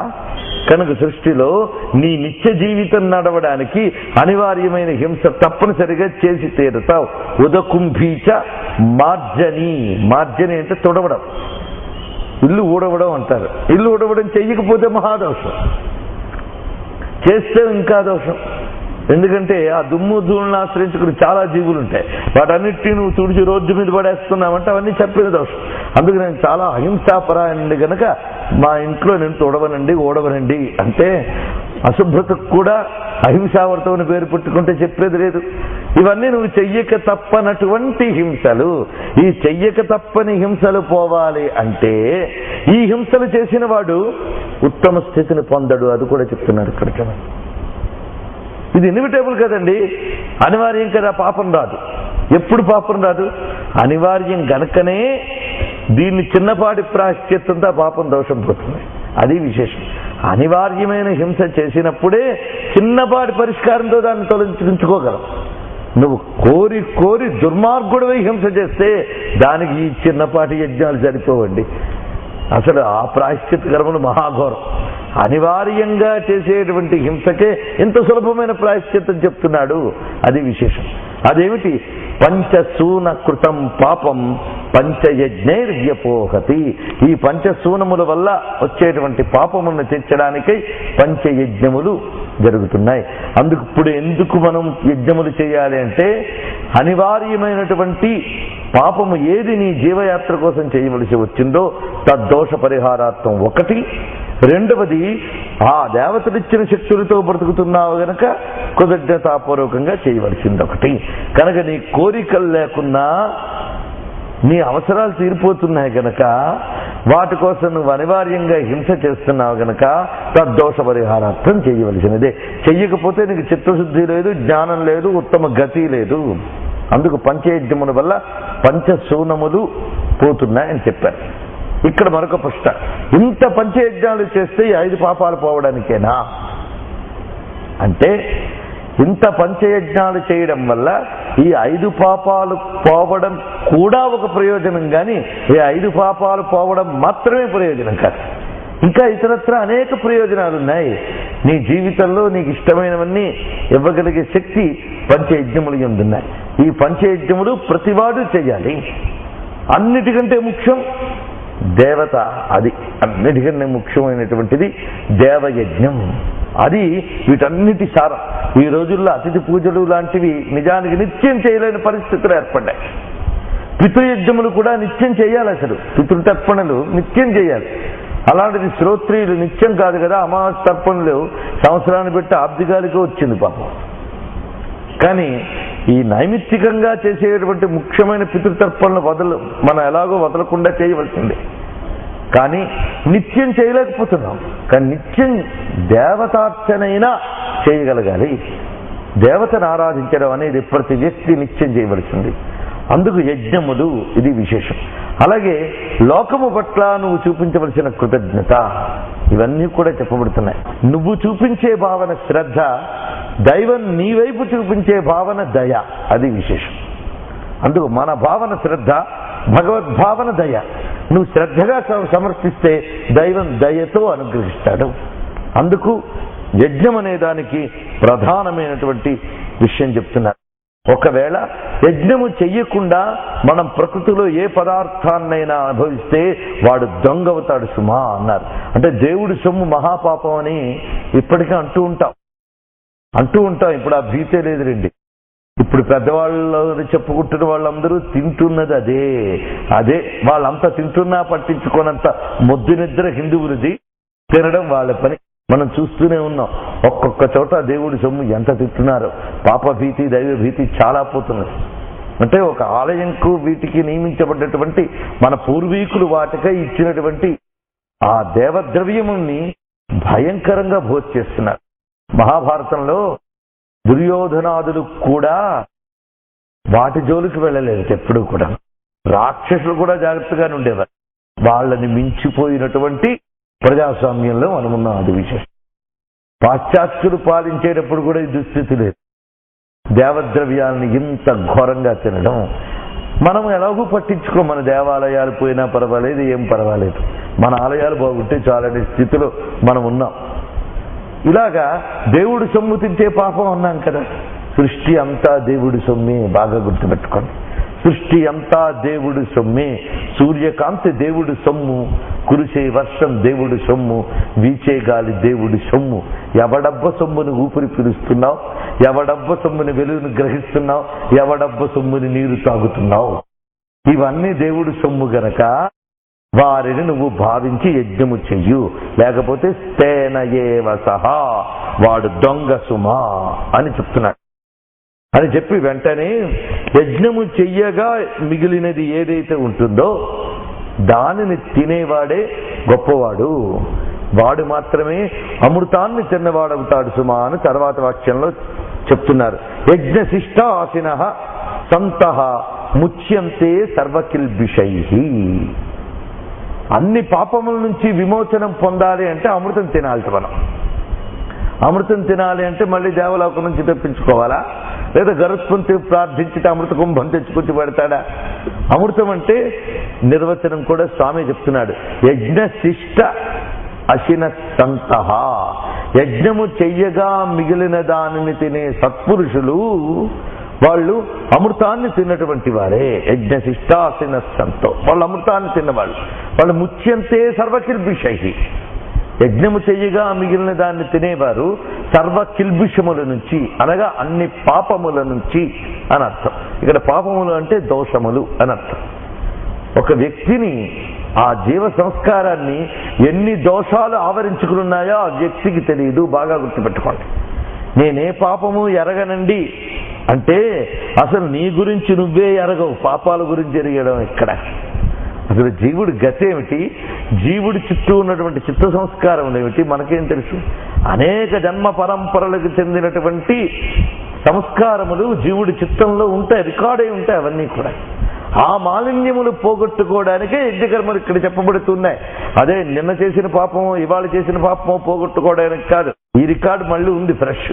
అసలు ఎప్పటి నుంచో తెచ్చిపెట్టుకున్నవి, ఇంకా అక్కడ తర్వాత జన్మల్లో దాచిపెట్టుకున్నవి ఉన్నాయి. మనం చేసినవన్నీ ఒక్క జన్మతో తీరుతాయా? అనేక జన్మల్లోంచి కొన్ని డ్రా చేసుకొచ్చాం ఈ జన్మలో. ఇంకా అక్కడ స్టాక్ చాలా ఉంది.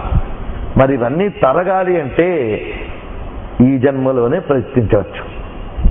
సరే, ప్రారంభం ఎలాగో కొంత అనుభవంతో, కొంత జ్ఞాన సాధనతో, కొంత యజ్ఞ సాధనతో తగ్గించుకుంటూ ఉంటాం, లేదా దాన్ని తొలగించుకుంటూ ఉంటాం. తొలగించుకోలేనివి తగ్గించుకోవడం, తగ్గించుకోలేని వాటిని తట్టుకోగలగడం, 3 ఉన్నాయి. తొలగించుకోగలగడం, తగ్గించుకోగలగడం, తట్టుకోగలగడం. అది ప్రారంధానికి పట్టే అవస్థ. తొలగించుకోగలం కొన్ని ప్రారంధాలని సాధారణమైతే, కొన్ని ప్రారంధాలని యజ్ఞముల ద్వారా తగ్గించుకోగలం, కొన్ని ప్రారంధాలని తట్టుకోగలం. ఈ 3 ఏదైనా ఒకటి చేస్తుంది యజ్ఞం. అది విశేషం. మనం ఏదో ఒక అరిష్టం వచ్చింది, బాధ వచ్చింది, ఏదో ఒక యజ్ఞం చేస్తాం. ఆ యజ్ఞం వల్ల కొందరికి అరిష్టం తొలగుతుందా అంటే తొలగేటంత తేలిక పాపం మన దుఃఖానికి కారణమైతే తొలగిపోతుంది. అది ఇంకా గట్టి పాపం అయితే తగ్గుతుంది, దాని తీవ్రత తగ్గుతుంది. ఇంకా గట్టి పాపం అయితే దాన్ని తట్టుకోగలిగే వివేకం వస్తుంది. ఈ 3 ఏదైనా ఇస్తుంది నీకు భగవదారాధన, అంతేగాని వృధా పోదు. ఇది బాగా తెలుసుకోండి. ఈశ్వరారాధన, ఈశ్వరార్చన ప్రారబ్ధాన్ని ఈ విధంగా చేయిస్తుంది. సంచితాన్న సమూలంగా నాశనం చేయించగలదు యజ్ఞం. అది విశేషం. ఈ యజ్ఞము ద్వారా నువ్వు నిరంతర ఈశ్వరార్పణ బుద్ధి కలిగి ఉన్నప్పుడు ఆగామి పోగు కాదయ్యా. తద్వారా నువ్వు కర్మబంధం నుంచి విమోచనం సులభంగా పొందగలవు. అందుకు కిల్బిషములు అంటే ఇప్పటివే కావు, ఎప్పటి నుంచి ఎన్ని దాక్కున్నాయో మనకేమి తెలుసు. అందుకు ఈ లోపల దాగిన అన్ని కిల్బిషములు కూడా తొలగాలి అంటే యజ్ఞము చెయ్యగా మిగిలిన దాన్ని తిను. అంటే కృతజ్ఞతాపరుడైనటువంటి వాడు మాత్రమే సరైన జీవనం నడుపుతున్నాడని యజ్ఞము చెయ్యగా మిగిలిన దాన్ని తినాలి. అదే అమృతము స్వీకరించుట అని అంటారు.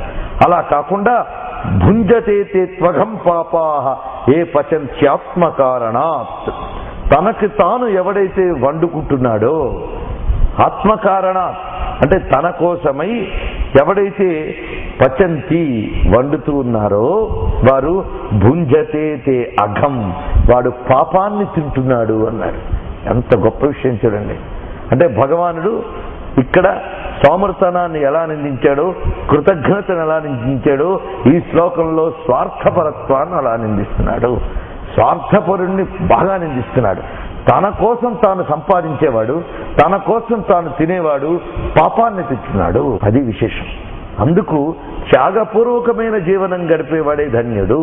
కృతజ్ఞతతోనైనా దేనితోనైనా ఈశ్వరార్పణ బుద్ధితో జీవించేవాడు ధన్యుడు. ఇక్కడ దేవ, పితృ, మనుష్య, ఋషి, భూత అని 5 చెప్పబడ్డాయే. ఈ 5 అర్పించడమే పూర్ణ జీవితం. ఇంకా సేవ గురించి, ప్రేమ గురించి ప్రత్యేక నినాదాలు మన ప్రపంచంలో చెప్పక్కర్లేదు కదా. అదే మనం పంచయజ్ఞ సిద్ధాంతం అని అనేక మార్లు ప్రస్తావించుకున్నాం. ఆ పంచయజ్ఞ సిద్ధాంతమే మొత్తం భారతీయ సనాతన ధర్మానికి మూల సూత్రం. ఆ మూల సూత్రమే సర్వోపనిషత్సారభూతయేన భగవద్గీత కూడా బోధిస్తున్నది. అందుకు మానవునికి ముఖ్యమైనది ఇంత కూర్చొని మేమేం తెలుసుకున్నాం అంటే జీవాత్మ, పరమాత్మ ఈ 2 ఒక్కట, వేరా లేదా వీడి అంశ, ఇవన్నీ కూడా చర్చించుకుని బుర్రలు వేడెక్కించుకుని ఇంకా చాలకపోతే వాడి మీద వీడి పుస్తకాలు విసురుకోవడానికి పనికొస్తుండే తప్ప ఇంకా దేనికి ప్రయోజనం లేదు. మన నిత్య జీవితానికి పనికొచ్చే మాట యజ్ఞార్థం కురు కర్మ, నియతం కురు కర్మ. ఈ 2 మాటలు చాలు మనకి కృష్ణుడిచ్చినటువంటి వాడు. అందుకు పంచయజ్ఞం సిద్ధాంతంతో కూడిన జీవితమే సర్వమానవాళికి శిక్షుడు చెప్తున్నాడు. సర్వ జీవులకు కూడా ఇది కర్తవ్యం. అందుకు నిజమైన మానవుడు ఎవరయ్యా అంటే యజ్ఞార్థమైన కర్మ చేసేవాడే. అంతేగాని తన కోసం తాను తినేటటువంటి వాడు పాపాన్నే తింటున్నాడు. పాపం తింటున్నాడంటే అర్థం ఇంకా పాపం రిజల్ట్ ఎంత ఉంటుందో చూడండి. పాపం రిజల్ట్ దుఃఖం. అజ్ఞానము, దుఃఖము ఈ 2 పాపం యొక్క ఫలితం.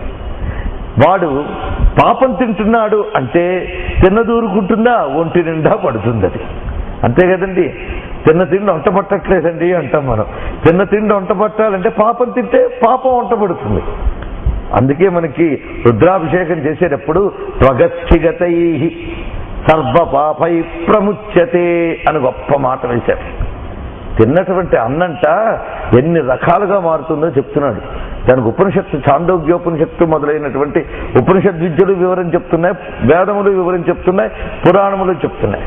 తిన్నదానిలో స్థూల భాగం మలినముగా మారుతున్నది, సూక్ష్మ భాగం ప్రాణశక్తిగా మారుతుంది, ఇంకా అత్యంత సూక్ష్మ భాగం బుద్ధిగా మారుతుందట. అందుకే అన్న విషయంలో అత్యంత జాగరూకుడై ఉండాలి. నువ్వు తిన్న అన్నమే నీకు బుద్ధి అవుతున్నది. అందుకే ఎక్కడ పెడితే అక్కడ అన్నం, ఎలా పెడితే అక్కడ అలా తింటే మీకు కూడని బుద్ధులన్నీ పుట్టే అవకాశం వస్తుంది. ఇప్పుడు వస్తున్నటువంటి దుర్బుద్ధులన్నిటికీ కారణం ఆహార శుద్ధి లేకపోవడమే, ఇంకో కారణం లేదు. ఎందుకంటే ప్రతి జీవి యొక్క శరీరం కానీ, ప్రాణం కానీ, బుద్ధి కానీ ఆహారములు ఏర్పడుతున్నాయి. మీరు స్పష్టంగా చూడండి, ఆకులని ఆధారం చేసుకుని బ్రతికే కొన్ని పురుగులు కనిపిస్తాయి. అసలు అది పురుగో ఆకో పోల్చలం. ఎందుకంటే ఆకుకున్నటువంటి మచ్చలు, ఆకుకున్న రంగు అన్ని పురుగుకుంటాయి.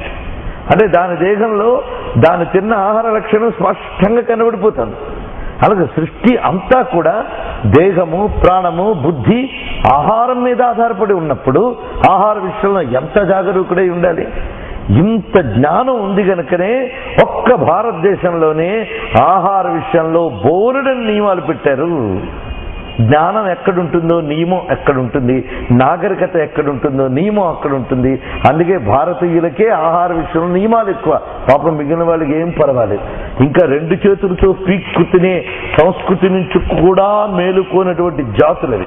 మనకి ఎడం చెయ్యి తగలకుండా తినరా, కుడి చేతితో మాత్రమే అని చెప్పారంటే అది నియమం, అది నాగరికత. టేబుల్ మేనర్స్, భోజనం మేనర్స్ అవి నేర్చుకోవాలంటే భారతీయ శ్రోత్రియ సనాతన కుటుంబాల వద్దే నేర్చుకోవాలి, ఇంకెక్కడే నేర్చుకోవాలి.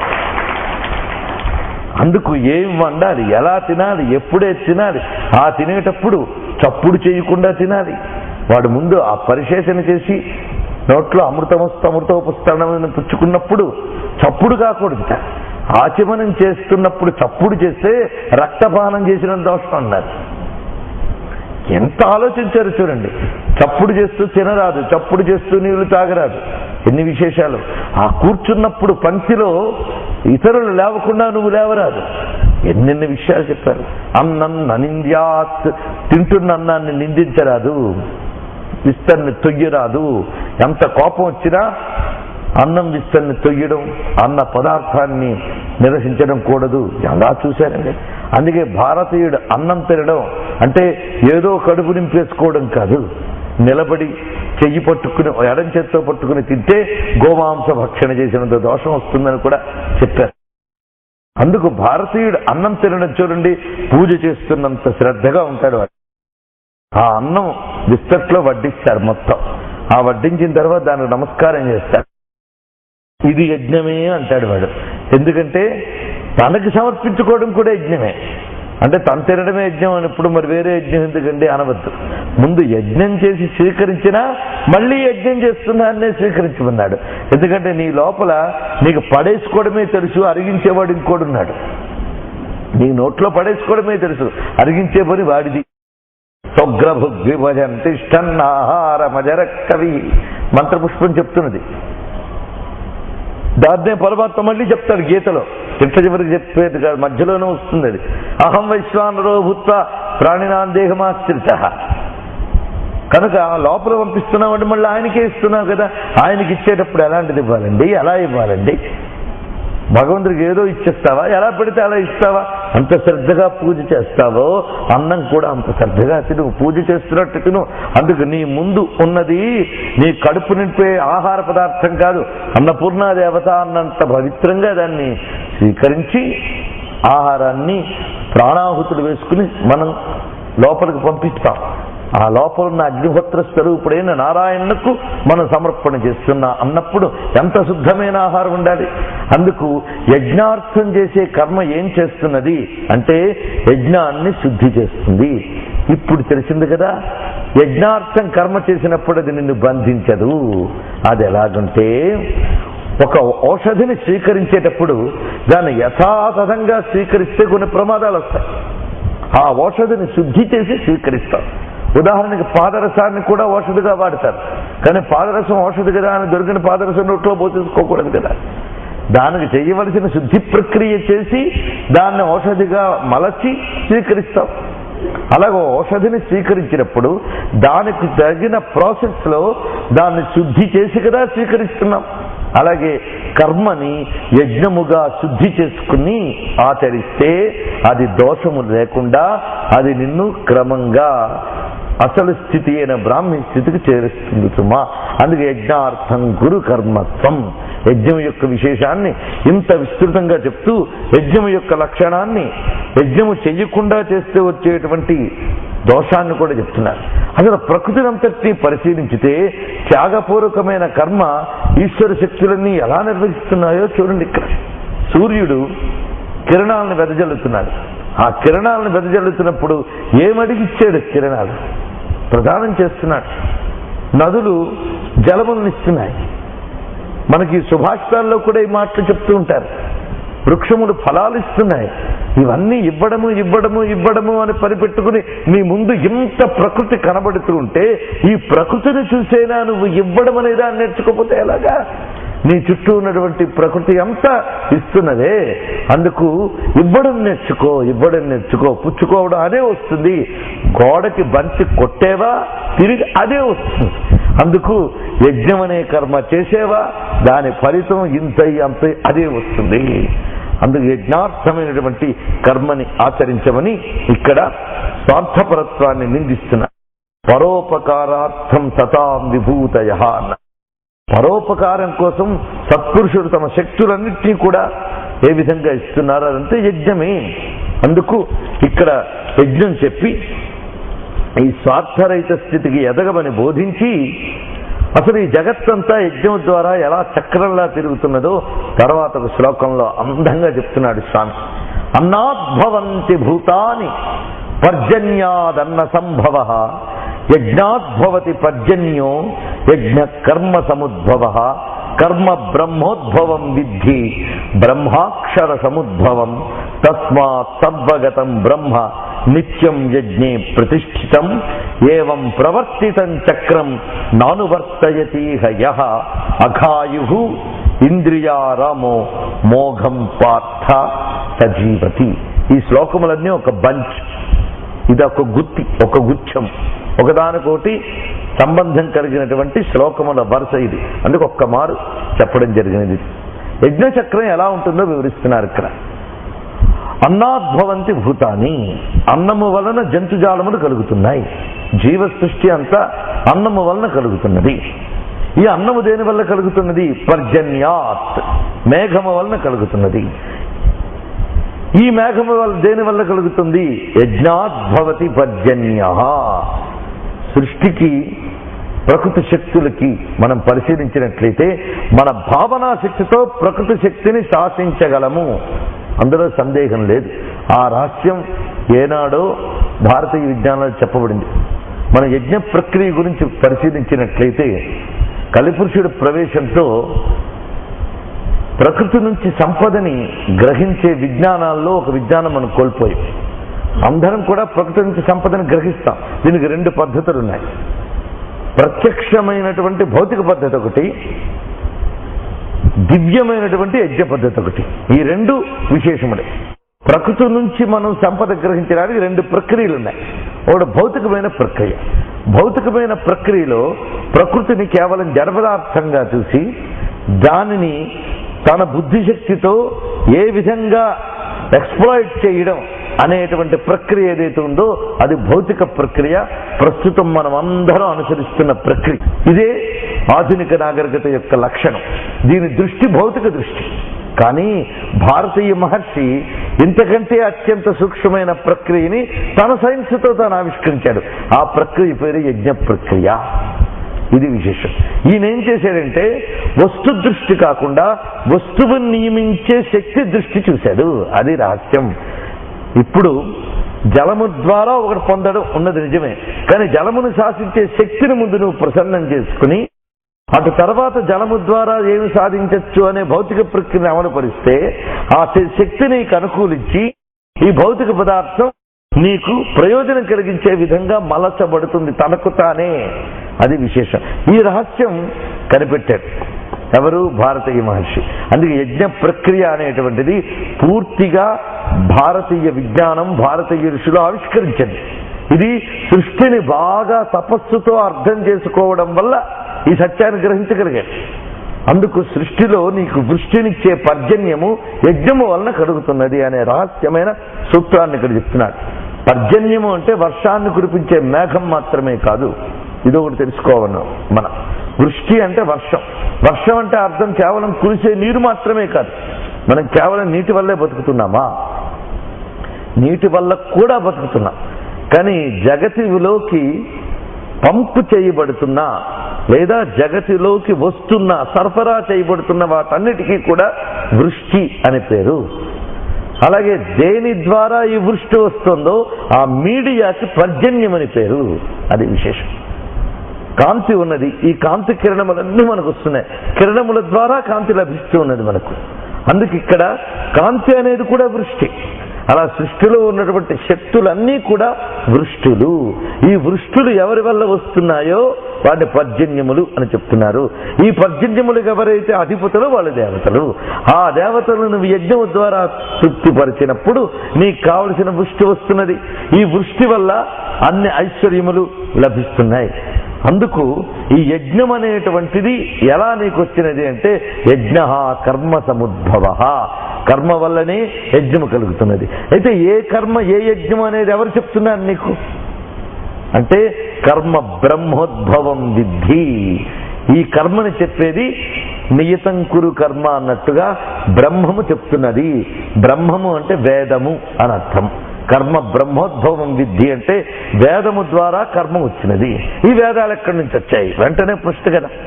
వేదాలు కూడా మనం తయారు చేసుకునేవి కదండి అంటాడు ఒకడు. నువ్వు తయారు చేసుకున్నవి కాదు నాయన వేదములు. బ్రహ్మ అక్షర సముద్భవం, నాశరహితమైన పరమేశ్వరుని నుంచి ఈ వేదములు వచ్చినవి. యస్య నిశ్వసితం వేదాహ, పరమేశ్వరుని యొక్క ఊపిరులు వేదములు. అది విశేషం. స్వామి యొక్క ఊర్పులుట అంటే ఒక మనిషి ఉన్నాడు అంటే ఊపిరి వల్లే ఉన్నాడు. అలాగే పరమేశ్వరుడు కూడా వేదమును ఊపిరిగా తీసుకున్నాడు. అది విశేషం. అందుకే పరమాత్మని యొక్క ఊపిరి రూపములైనటువంటి వేదముల నుంచి ఈ కర్మలు ఉద్భవమయ్యే, వాటి ద్వారా యజ్ఞము, వాటి ద్వారా పర్జన్యము, పర్జన్యము ద్వారా అన్నము, అన్నము ద్వారా జీవుడు. అందుకు వేదములు పరమేశ్వరుని నుంచి వచ్చినవి అని చెప్తున్నారు ఇక్కడ. అందుకు మనం తెలుసుకోవాల్సింది వేదములకు ఎటువంటి స్థానం ఉన్నదో చూడండి. పరమేశ్వరుని ఊపిరికి అంత గొప్ప భావన ఇవ్వాలి మనం.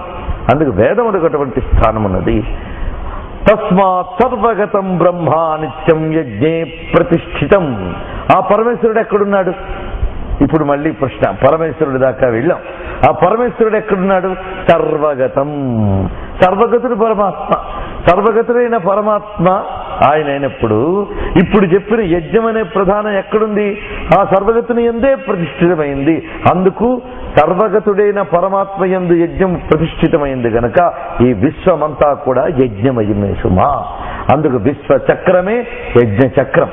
ఈ యజ్ఞాన్ని ఎవడైతే తప్పుతున్నాడో వాడు విశ్వచక్రాన్ని తప్పుతున్నాడు. వాడు యాంటీ నేచర్ అన్నమాట. యూనివర్సల్ లాని వాడు తప్పుతున్నట్టే. అందుకు విశ్వ నియమం తప్పడం, యజ్ఞాన్ని వదలడం, ఈ రెండు ఒకటే. అందుకు యజ్ఞాచరణ అంటే విశ్వ నియమ పాలన. తన స్వార్థం కోసం తాను బ్రతకకుండా కృతజ్ఞతాపూర్వకంగా భగవదర్పణ బుద్ధితో శాస్త్ర విహితమైన కర్మను చేయడమే యజ్ఞము అని సారాంశం. అది ఎవడైతే చెయ్యడో వాడు ఈ విశ్వచక్రం నుంచి తప్పుతున్నాడు. ఎందుకు చెయ్యడు? ఇది ప్రశ్న. ఎందుకు చెయ్యడు అంటే ఆ చెయ్యని వాడికి 3 లక్షణాలు చెప్తున్నారు. అఘాయు ఇంద్రియారామ. అందుకు చెయ్యట్టవాడు. ఎందుకంటే చెయ్యాలని బుద్ధి పుట్టదు. వాడు ఆయువంతా పాపభూయిష్టం అన్నాడు. అఘాయు, వాడు ఆయువంతా పాపంతో ఉంది. పాపం నిండిపోయిన వాడికి ఇది చెయ్యాలని బుద్ధి పుట్టదు. అందుకే ఎవడైతే యజ్ఞాన్ని అనుసరించాడో వాడు ఆయుష్యంతా పాపమయం. అది విశేషం. అందుకే యజ్ఞం చెయ్యని వాడు, ఇందాక చెప్పిన పంచయజ్ఞములు చెయ్యనటువంటి వాడు పాపజీవనుడు. అఘాయు అంటే పాపజీవనుడు.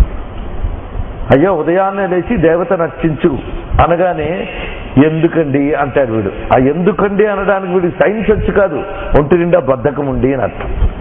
యజ్ఞం నిరసించడానికి సైన్స్ రాక్కర్లే, బద్ధకం ఉన్నా చాలు. అందుకు వీడు బద్ధకంతో ఇదంతా విడిచిపెడుతున్నాడు. ఆ బద్ధకంతో ఎందువల్ల విడిచిపెడుతున్నాడంటే ఇంద్రియారామ. వాడు ఇంద్రియాలను తృప్తిపరచడంలోనే జీవితం గడుపుతూ ఉన్నాడయ్యా. అఘాయు ఇంద్రియారామ. బాగా ఆలోచించుకోండి, మనం ఎవరిని తృప్తిపరచడానికి జీవితం గడుపుతున్నాం? దేవతను తృప్తిపరచడానికి జీవిస్తున్నామంటే యజ్ఞ జీవనలో అర్థం. మన ఇంద్రియాలను తృప్తిపరచడానికే జీవిస్తున్నామంటే పాప జీవనం అని అర్థం. ఏదైనా నా ఇంద్రియాలు సుఖంగా ఉంటే చాలండి, చిన్ని నా పట్టకు శ్రీరామరక్ష అనుకునే వాళ్ళందరూ కూడా పాప జీవనలు, ఇంద్రియారాములు. అంతేకాదు వాడు బ్రతికి వేస్ట్ అంటున్నాడు ఇక్కడ కృష్ణుడు. మోఘం పార్థ సజీవతి. మోఘం అంటే వ్యర్థము అని అర్థం అన్నమాట. సజీవతి మోఘం, వాడు బ్రతికే వ్యర్థము సుమా అని చక్కగా బోధించారు. మొత్తం 5 విషయాలు కర్మ విషయంలో స్పష్టం చేసుకోవాలి. ఇక్కడ చెప్పుకున్న దాని అంతటి యొక్క సారాంశాన్ని పిండి 5 పాయింట్లుగా మనం తీసుకుందాం. మొదటిది సోమరిపోతే పని చేయడం మానేయడం ఒకటి. రెండవది సోమరిగా ఉండకుండా ఏదో పని చేయాలి గనక ఇంద్రియాలను తృప్తిపరచడానికే విచ్చలవిడిగా ప్రవర్తించడం రెండవది. మూడవది శాస్త్రవిహితమైన యజ్ఞార్థమైన కర్మని ఆచరించి కోరికలు నెరవేర్చుకోవడం అనేటువంటిది మూడవది. నాలుగవది శాస్త్రవిహితమైన యజ్ఞార్థమైన కర్మని తన కోరికలు తెచ్చుకోవడానికై కాకుండా భగవదర్పణ బుద్ధితో ఆచరించడం నాలుగవది. ఐదవది అసలు కర్మయే అవసరము లేని ఆత్మారామ స్థితి అని అర్థం. ఇక్కడ మొట్టమొదటి చెప్పిన వాడు ఇంద్రియారాముడు, ఎక్స్ట్రీమ్ లిమిట్ లో చివరికి చెప్పబడిన వాడు ఆత్మారాముడు. అది విశేషం.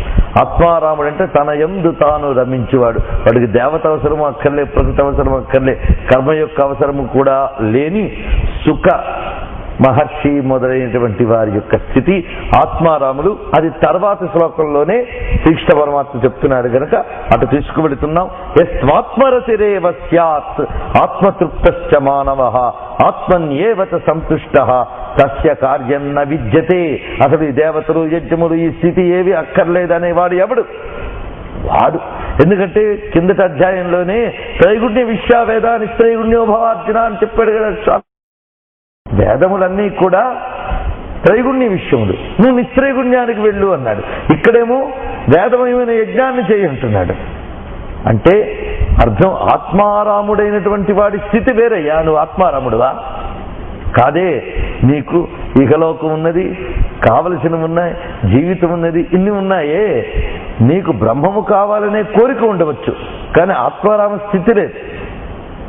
అది కావాలి అని కోరిక ఉంటే కర్మయోగాన్ని అవలంబించు, ముక్త సంగుడివే. ముక్త సంఘ స్థితి లేదా? ఇష్టకామ దృష్టితో కర్మాచరణ చెయ్యి.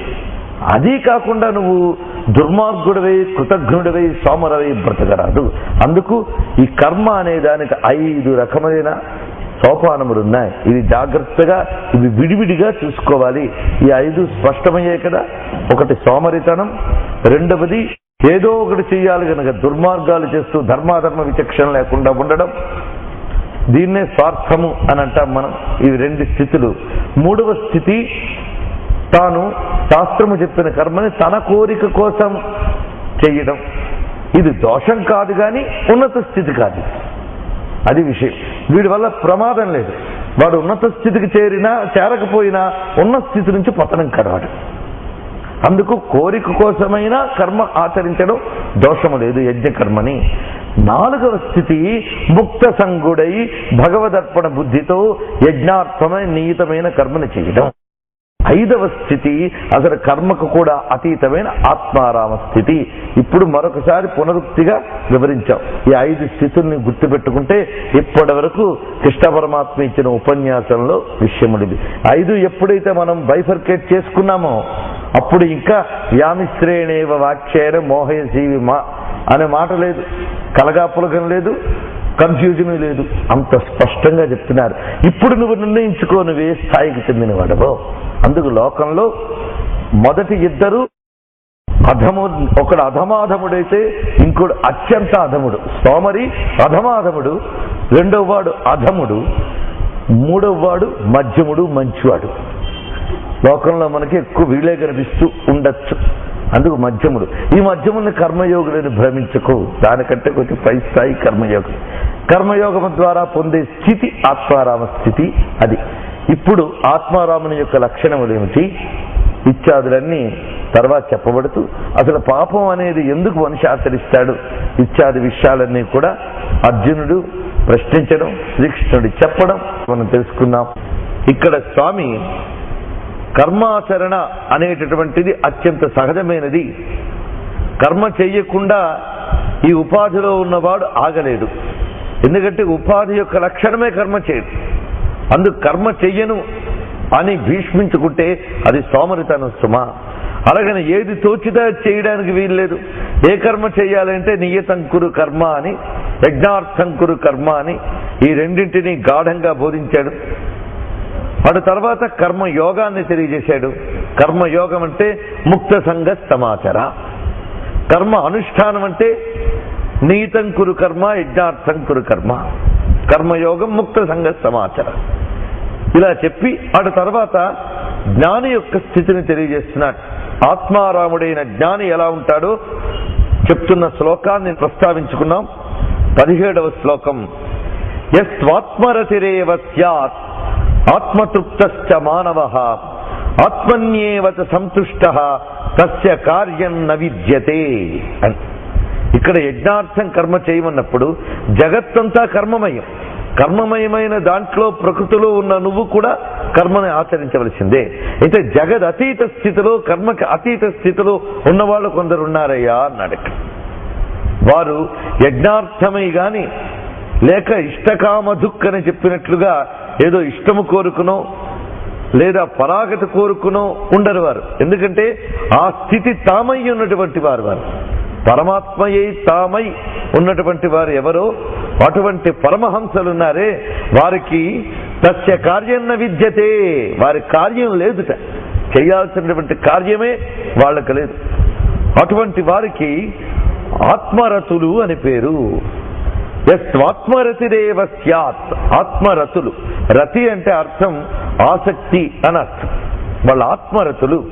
మిగిలిన వారు అనాత్మరతులు. అది విశేషం. ఆత్మరతి అనాత్మరతి అని రెండు విషయములు ఉన్నాయి. తమ యందు తాము ఆనందించువారు ఆత్మరతులు. జగత్తులో ఉన్నటువంటి విషయములు లభిస్తే గాని ఆనందించలేని వాళ్ళు అనాత్మరతులు. వారి గురించి ముందే చెప్పాడు ఆయన. ఇంద్రియారామో అని.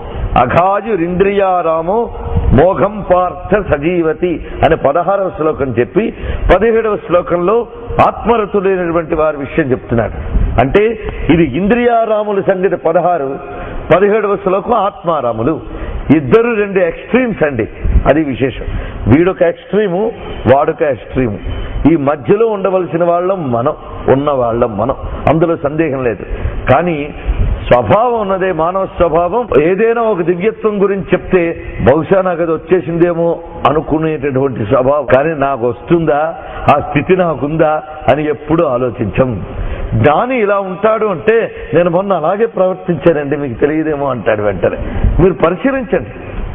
ఎవడికి వాడు నా ఒక యోగి గురించి చెప్తే నిన్న నేను ఇలాగే చేశానండి అంటాడు వాడు. అదే చెప్పేది. అందుకే మహాత్ములు చాలా మంది ఎందుకు మౌనంగా ఉంటారంటే ఇలా ఒకటి చెప్తే ఒకటి అర్థం చేసుకుంటారనే బాధపడి వాళ్ళు చాలా మంది మౌనంలోనూ ఉంటారు. ఏదో అజ్ఞానం ఉంటేనే ఉపన్యాసాలు ఇస్తూ తిరుగుతూ ఉంటారు. ఎందుకంటే ఇది వచ్చింది బాధ. ఒక గొప్ప స్థితి గురించి చెప్పగానే వాడికి వాడు అనుకుంటూ ఉంటాడు. అందుకే ఇక్కడ శ్రీకృష్ణ పరమాత్మ చెప్పినది రెండు ఎక్స్ట్రీమ్స్. ఒకడు ఇంద్రియారాముడు, చిట్ట చివరివాడు ఆత్మారాముడు. ఈ మధ్యలో వాళ్ళ గురించి ఆలోచించాలి. మనం చెప్పుకున్న 5 కేటగిరీస్ గుర్తుంది కదా. ఆఖరిలో చెప్పారు కానీ గుర్తులేదండి. ముందు చెప్పింది ఎలాగో మర్చిపోతాం. ఆఖరిలో చెప్పేది ఇంటికి వెళ్ళేటప్పుడు వినేది కానీ గుర్తుండదు. ఇంకా ఈ రెండు మధ్యలో దేవుడికి ఇరక. అందుకు ఆ పక్కన పెట్టి అవి ఆఖరిలో చెప్పిన మాటను ఒక్కసారి గుర్తు తెచ్చుకుంటే ఇక్కడ 5 రకాల కేటగిరీలుగా మొత్తం మనం విభజించవచ్చు జీవులను. ఒకటి, మొదట సోమరులు, అంటే కర్మని విడిచిపెట్టినటువంటి వారు సోమరులు. 2, ఎలా తోస్తే అలా ప్రవర్తించేటటువంటి వారు హింసాదుల్లోనైనా ప్రవర్తించి ఇంకా ధర్మాధర్మ విచక్షణ లేకుండా ఉంటారు. వీళ్ళని ఇద్దరిని ఇంద్రియారాములనే అంటారు. ఇంద్రియాలను సుఖపెట్టడమే వాళ్ళకి తెలిసి. విషయారాములు అని కూడా అనొచ్చు వీళ్ళని. విషయారాములు అంటే బయట విషయముల వల్ల ఆనందించే లక్షణం కలిగినటువంటి వారు ఇంద్రియారాములు, విషయారాములు. వీళ్ళు మొదటి 2 కేటగిరీస్. 3వ కేటగిరీస్ కర్మిష్ఠులు అని చెప్పుకున్నాం. కర్మాచరణ పరాయణులు. వీళ్ళు ఉత్తములు, మంచివాళ్ళు. అందులో సందేహం ఏమాత్రమూ లేదు. మనకి శాస్త్రం ఇలా చెప్పింది కనుక చేద్దాం అని నియతమైనటువంటి శాస్త్రవీతమైన కర్మని వారు అభీష్టములు నెరవేర్చుకున్నట్టుకు గాను ఫలాసక్తితో నేను చేస్తున్నాననేటువంటి అహముతో చేసేవారందరూ కూడా కర్మిష్ఠులు, కర్మాచరణ పరాయణులు. వాళ్ళని భగవాను నిందించలేదు కానీ అక్కడితో ఆగవద్దు. అక్కడి నుంచి అది ఆరంభం. అందుకు ఆరంభావస్థలో నీరు పనికిరాదు అంటే వాడు ఆగిపోతాడు. అక్కడ ఆరంభించడు. కానీ నువ్వు కర్మిష్ఠిగా మిగిలిపోకు, కర్మయోగిగా పరిణితి చెందు. కర్మయోగి ఏం చేస్తాడు? అతడు యజ్ఞార్థమే కర్మ చేస్తాడు, నియతమైన కర్మ చేస్తాడు, కానీ అసక్త దానికి అంటుకోకుండా కర్మ చేస్తాడయ్యా అన్నాడు. అందుకే ఇక్కడ ఆత్మారాముని యొక్క స్థితి ఆ తరువాతి కర్మయోగి యొక్క తరువాతి స్టేజ్. ఇతడికి తస్య కార్యం న విద్యతే. కర్మయోగికి కార్యమున్నది, కర్మిష్ఠికి కార్యమున్నది. కార్యము అంటే చెయ్యదగినది అని అర్థం. చెయ్యాల్సిన అవసరం వాడుకుంది. ఎందుకంటే నేను ఈ దేహమునందున్నాను అనే స్పృహ ఉన్నంత కాలము మనం కర్మాచరణ చేస్తూ ఉంటాం. నిద్రపోయేవాడు కర్మ చేయడు, ఎందుకంటే వాడు జడీభూతమై వాడున్నాడు. నిద్రపోయిన దేహం కర్మ చేయట్లేదు. కానీ జాగ్రత్త అవస్థలో ఉన్నటువంటి చైతన్యంతో ఉన్న ఉపాధి ఉన్నంతకాలం కర్మ చేస్తున్నాడు కదా. అయితే జ్ఞాని అయినటువంటి వాడు ఈ యజ్ఞ చక్రానికి కూడా అతీతులైనటువంటి వాడు. ఇతడి గురించి ఉదాహరణ చెప్పాలంటే మనకు పురాణంలో చాలా కనిపిస్తాయి, ఉపనిషత్తుల్లో కనిపిస్తాయి. ఒకసారి సనత్ కుమారుడు తపోనిష్టలో ఉన్నట్ట. సనత్ కుమారుడు ఎందుకు తపోనిష్టలో ఉన్నాడు? ఆయన ఉన్నాడు గనక, ఉండడం ఎలాగానే ఉండాలి గనక తపోనిష్టలో ఉన్నాడు. అంతేగాని చెయ్యాలని చేయట్లేదు ఆయన తపస్సు. అది విశేషం. ఎందుకంటే తపస్సు వల్ల ఆయనకు కావాల్సిందేమీ లేదు. అప్పుడు ఈశ్వరుడు ప్రత్యక్షమయ్యేట. ఆయనకి ప్రత్యక్షమై నీ తపస్సుకు చాలా సంతోషించాను, నీకేం కావాలని అడిగట్టు సనత్ కుమారుడు. నాకేం కావాలి, నాకేం అక్కర్లేదు అన్నట్ట. ఇంత తపస్సు చేసావు, నాకు చాలా ఇష్టం కలిగింది నీపై, ఏదైనా కోరుకో అన్నాడు. అసలు నాకు కోరుకుంటే కదా నువ్వు ఇంత అడగడానికి, ఇంత అడుగుతున్నావు కనుక నువ్వేదైనా కోరుకో, నేను తీరుస్తానన్నట్టు సనత్ కుమారుడు ఈశ్వరుడితో. మనకు వింటే ఇది అహంలా అనిపిస్తుందండి. ఇక్కడే జ్ఞానము యొక్క స్థితిని బాగా అర్థం చేసుకోవాలి. ఇది అర్థం చేసుకుంటే అద్వైతం అర్థమైనట్లే. కృష్ణ హృదయం అద్వైతం, వ్యాస హృదయం అద్వైతం. దాన్ని ఆవిష్కరించిన మహాత్ముడు ఆది శంకరులు ఈ సిద్ధాంతాన్ని చెప్పారు కనుక ఆయన అద్వైతి అన్నాం. అంతేగాని ఆదిశంకరుడు నేను అద్వైతం చెప్తున్నానని ఆయన అనలేదు. కృష్ణుడు ఏం చెప్పాడో అది చెప్పారు ఆయన. ఆ చెప్పింది అద్వైతం కనుక ఆదిశంకరుడు మన అద్వైతి అన్నాం. కానీ కృష్ణుడు అద్వైతి, వ్యాసుడు అద్వైతి, సనత్ కుమారుడు అద్వైతి. ఏమిటా అద్వైతం? నాకు నువ్వు వరం ఇస్తాను అన్నావు. నాకు కొరత ఉంటే కదా నువ్వు నా కోరిక తీర్చడానికి. నాకు కొరతే లేదు, నేను పరిపూర్ణుణ్ణి. ఎంతటి పరిపూర్ణుని అంటే నువ్వెంత పరిపూర్ణుడువో నేను అంత పరిపూర్ణుణ్ణి. నేను నాలో ఉన్నటువంటి చైతన్యం నీలో ఉన్న చైతన్యం ఒక్కటే కదా పరమేశ్వర అన్నాడు. జీవుడు కించిత్ జ్ఞుడు, ఈశ్వరుడు సర్వజ్ఞుడు. అది తేడా. సర్వ కించిత్ అనేటటువంటిది ఉపాధిగతమైన దోషం వల్ల ఏర్పడింది, కానీ జ్ఞత అనేటువంటి చైతన్యం నీయందు నాయందు ఒక్కటే. అందుకే ఈశ్వరునితో అంత తాదాత్మ్య స్థితికి చేరుకున్నటువంటి ఆత్మారాముడి స్థితి మనకు అర్థం కాదు. ఎందుకంటే మనం ఇంకా కర్మయోగనే స్టేజ్కే వెళ్ళని వాళ్ళం ఆత్మారాముడి గురించి ఏం అర్థం చేసుకోగలం? అది చేసుకోకుండా ఆ పరమ సత్యాన్ని విమర్శించడానికి మనకెక్కడ అర్హత? అందుకు లక్ష్యభూతమైనటువంటి ఆ స్థితి అన్నటువంటి సనత్ కుమారుడు ఈశ్వరుడితో అలా అన్నాడంటే ఈశ్వరుని నిరసించాడని కాదు అర్థం అక్కడ. అది ఈశ్వర నిరసనము అని కాదు. ఈశ్వరుని నిరసించడం లేదు, అలాగనే మరి ఒక రకంగా చూడటము లేదు. నీకు నాకు భేదము లేదయ్యా అనే స్థితిలోకి వెళ్ళేటువంటి వాడు. అందుకు ఈశ్వర తాదాత్మ్యం చెంది జీవేశ్వర అభేద స్థితిలో ఉన్నటువంటి వాడు కనుక నీకే కోరిక తీరుస్తానంటే ఆయన చాలా సంతోషించాట. శివుడు చాలా సంతోషించి, అయితే నాకు పుత్రుడిగా రావయ్యా నువ్వు అన్నట్ట. ఆ సనత్ కుమారుడే సుబ్రహ్మణ్య స్వరూపుడే అవతరించాడని తర్వాత కథంతా చెప్పారు. ఇలాంటి ఆయన మరొక ఆయన ఉన్నాడు. ఆయన పేరు మనం పరమ భాగవత శిఖామణుల్లో చెప్తాం. పరమ భాగవత శిఖామణుల్లో ద్వైత భక్తులున్నారు, విశిష్టాద్వైత భక్తులున్నారు, అద్వైత భక్తులున్నారు. భక్తుడైన వాడు ఏ సిద్ధాంతంలోనైనా వెళ్ళి తరించుతాడు. భక్తి లేని వాళ్ళు సిద్ధాంతాలు పట్టుకుని రాద్ధాంతాలు చేసుకుంటూ ఉంటారు. పనిలో పడిన వాడికి గొడవలు ఉంటాయా? పని లేని వాడికే గొడవలు. అందుకు సాధన స్థాయిలో ఉన్నటువంటి వాడికి గొడవలు ఉండవండి. వాడు సాధన చేస్తూనే ఉంటాడు. అది ఇక్కడ మనం గమనించవలసినటువంటి విషయం. ఆ జీవుడి యొక్క లక్షణానికి అనుగుణంగా సాధన ఉంటుంది. ఈ దాల్భ్యుడు అనేటటువంటి మహాత్ముని చరిత్ర మనకి జైమిని భారతంలో లభిస్తుంది. పుణ్యామిమాన్ పరమ భాగవతాన్ స్మరామి అనేటువంటి శ్లోకంలో కూడా భీష్మ దాల్భ్యాన్ అని మనం అంటాం. ఈ దాల్భ్యుడు ఎలా తారసపడ్డాడంటే, ఒకసారి ధర్మరాజుల వారు అశ్వమేధ యాగం చేశారట. ఈ అశ్వమేధ యాగంతో పాటు ఆ గుర్రంతో వెళ్ళాలి కదా ఒక్కొక్క రాజన్యుల్ని జయించుకుంటూ. చిత్రం ఏంటంటే, ఈ గుర్రం క్రమంగా ఇటువైపు వచ్చింది, ఈ మహర్షి ఉన్నటువంటి వైపు. అక్కడికి చేరుకున్నారు అర్జునుడు మొదలైన వాళ్ళందరూ కూడా. అయితే వారితో పాటు శ్రీకృష్ణ పరమాత్మ కూడా వెళ్ళారు అక్కడికి. ఆ వెళ్ళినప్పుడు ఆ దాల్భ్యుడు తన యొక్క చరిత్రను చెప్తారు. చాలా చిత్రమైనటువంటి చరిత్ర. ముందు కృష్ణుడిని నమస్కరించుకుని ఆయన చెప్పినటువంటి చరిత్ర ఏమనంటే, నేను ఒకప్పుడు తపస్సు చేస్తూ ఉండగా బ్రహ్మదేవుడు వచ్చి నీకేం వరం కావాలన్నట్టు. ఆయన పిలవలేదు, పెట్టలేదు. ఈ తపస్సు రప్పించింది బ్రహ్మదేవుని. కాగా నేను ఎవరు రమ్మన్నారయ్యా? నాకేం అక్కర్లేదు అన్నాడు. నన్నే అవమానిస్తావా? నాకు 4 తలకాయలున్నాయి, నేను బ్రహ్మదేవుణ్ణి అన్నట్ట. ఇలా అంటూ ఉంటే వీళ్ళిద్దరు విసిరవేయబడ్డారట. మరొక లోకంలో పడ్డారు. అక్కడ 8 తలకాయల బ్రహ్మ ఉన్నట్ట. ఈ బ్రహ్మగారు ఆశ్చర్యపోయారు. నేనే ఏదో గొప్పవాడిని అనుకున్నాను, నన్ను మించి వీరొకడు కనిపిస్తున్నాడే ఇక్కడ అనుకున్నట్ట. సరే, ఇదేదో వీళ్ళు ఇలా అనుకునే లోపల ఆ 8 తలకాయలానికి ఆనందం కలిగింది. ఎందుకంటే నాకంటే తక్కువ వాడు ఒకడు కనబడగానే నేను ఎక్కువైపోయింది కదా అని ఆయన ఆనందం. ఇలా ఆయన ఆనందించేటప్పటికల్లా వీళ్ళు ముగ్గురు ఎగరవేయబడ్డారు. ఎగరవేయబడేటప్పటికల్లా 16 ముఖాల బ్రహ్మగారి దగ్గర పడ్డారట మరో బ్రహ్మాండాల్లో. అట్నుంచి మళ్ళీ ఎగరవేయబడి ఇలా అక్కడున్న వాడితో సహా ఇలా వెళుతూ వెళుతూ వెళుతూ వెళుతూ ఉంటే ప్రతి చోట కూడా ఒక ఆర్గ్యుమెంట్, నేను గొప్ప నువ్వు గొప్ప అని. ఈ ఆర్గ్యుమెంట్ తేలే లోపల ఎగిరిపోతున్నారు వాళ్ళు. క్రమంగా చేరుకున్నది ఏంటంటే సహస్రముఖ బ్రహ్మ దగ్గరికి చేరుకున్నారట. ఆయన ఒక్కడే ఈ ఆర్గ్యుమెంట్ చేయకుండా ముందు దిగి వచ్చిన వాళ్ళందరికీ నమస్కారం చేసేట వినయ సంపన్నుడే. ఎందుకంటే ఆయన మించి మరొకడు లేడు, అందుకే ఆయనకు అంత వినయం. ఆయన మించి మరొకడు లేడు కనుక ఆయనకు అంత వినయం. ఆ సహస్రముఖ బ్రహ్మ ఎవరు అంటే సహస్రాక్ష సహస్రపాత్ర అయిన నారాయణుడే. ఆయనేనయ్యా. అప్పుడు నాకు తెలిసింది ఈ లోక జ్ఞానం అంతా ఆయనే. ఇప్పుడు ఇదిగో ఇక్కడికి వచ్చాడు అర్జునుడితో. ఆయనే ఈయన శ్రీకృష్ణ పరమాత్మ పాదాల మీద పడ్డట్ట దాల్భ్యుడు. ఈ కథను మీరు అర్థం చేసుకున్నప్పుడు ఆ బ్రహ్మదేవుడు అడగడం, ఈయన చెప్పడం, ఈ ఎక్కువ తక్కువలన్నీ ఎక్కడవి? అందుకు ఆ అటువంటి స్థితిలో ఉన్నటువంటి వాడు సర్వము బ్రహ్మమయము అని దర్శించేవాడు, ఈ పరిమితి దృష్టిల్ని అతిక్రమించినటువంటి వాడు.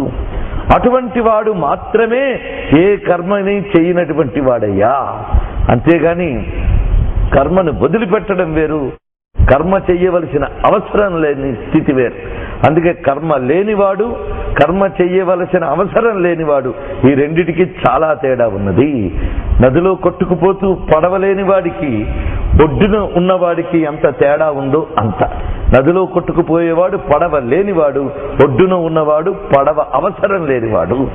ఆ ఒడ్డును చేరినవాడు ఆత్మారాముడు, ఇంకా ప్రయాణం ప్రారంభించని వాడు ఇంద్రియారాముడు. ఈ రెండిటి మధ్యలో ఉండే స్థితిని ఇంత చక్కగా వివరించి ఆత్మారాముడు ఎలా ఉంటాడో ఇక్కడ చెప్తున్నారు. ఈ ఆత్మారామునికి ఉదాహరణే సుఖమహర్షి, జడభరతుడు మొదలైనటువంటి వారు.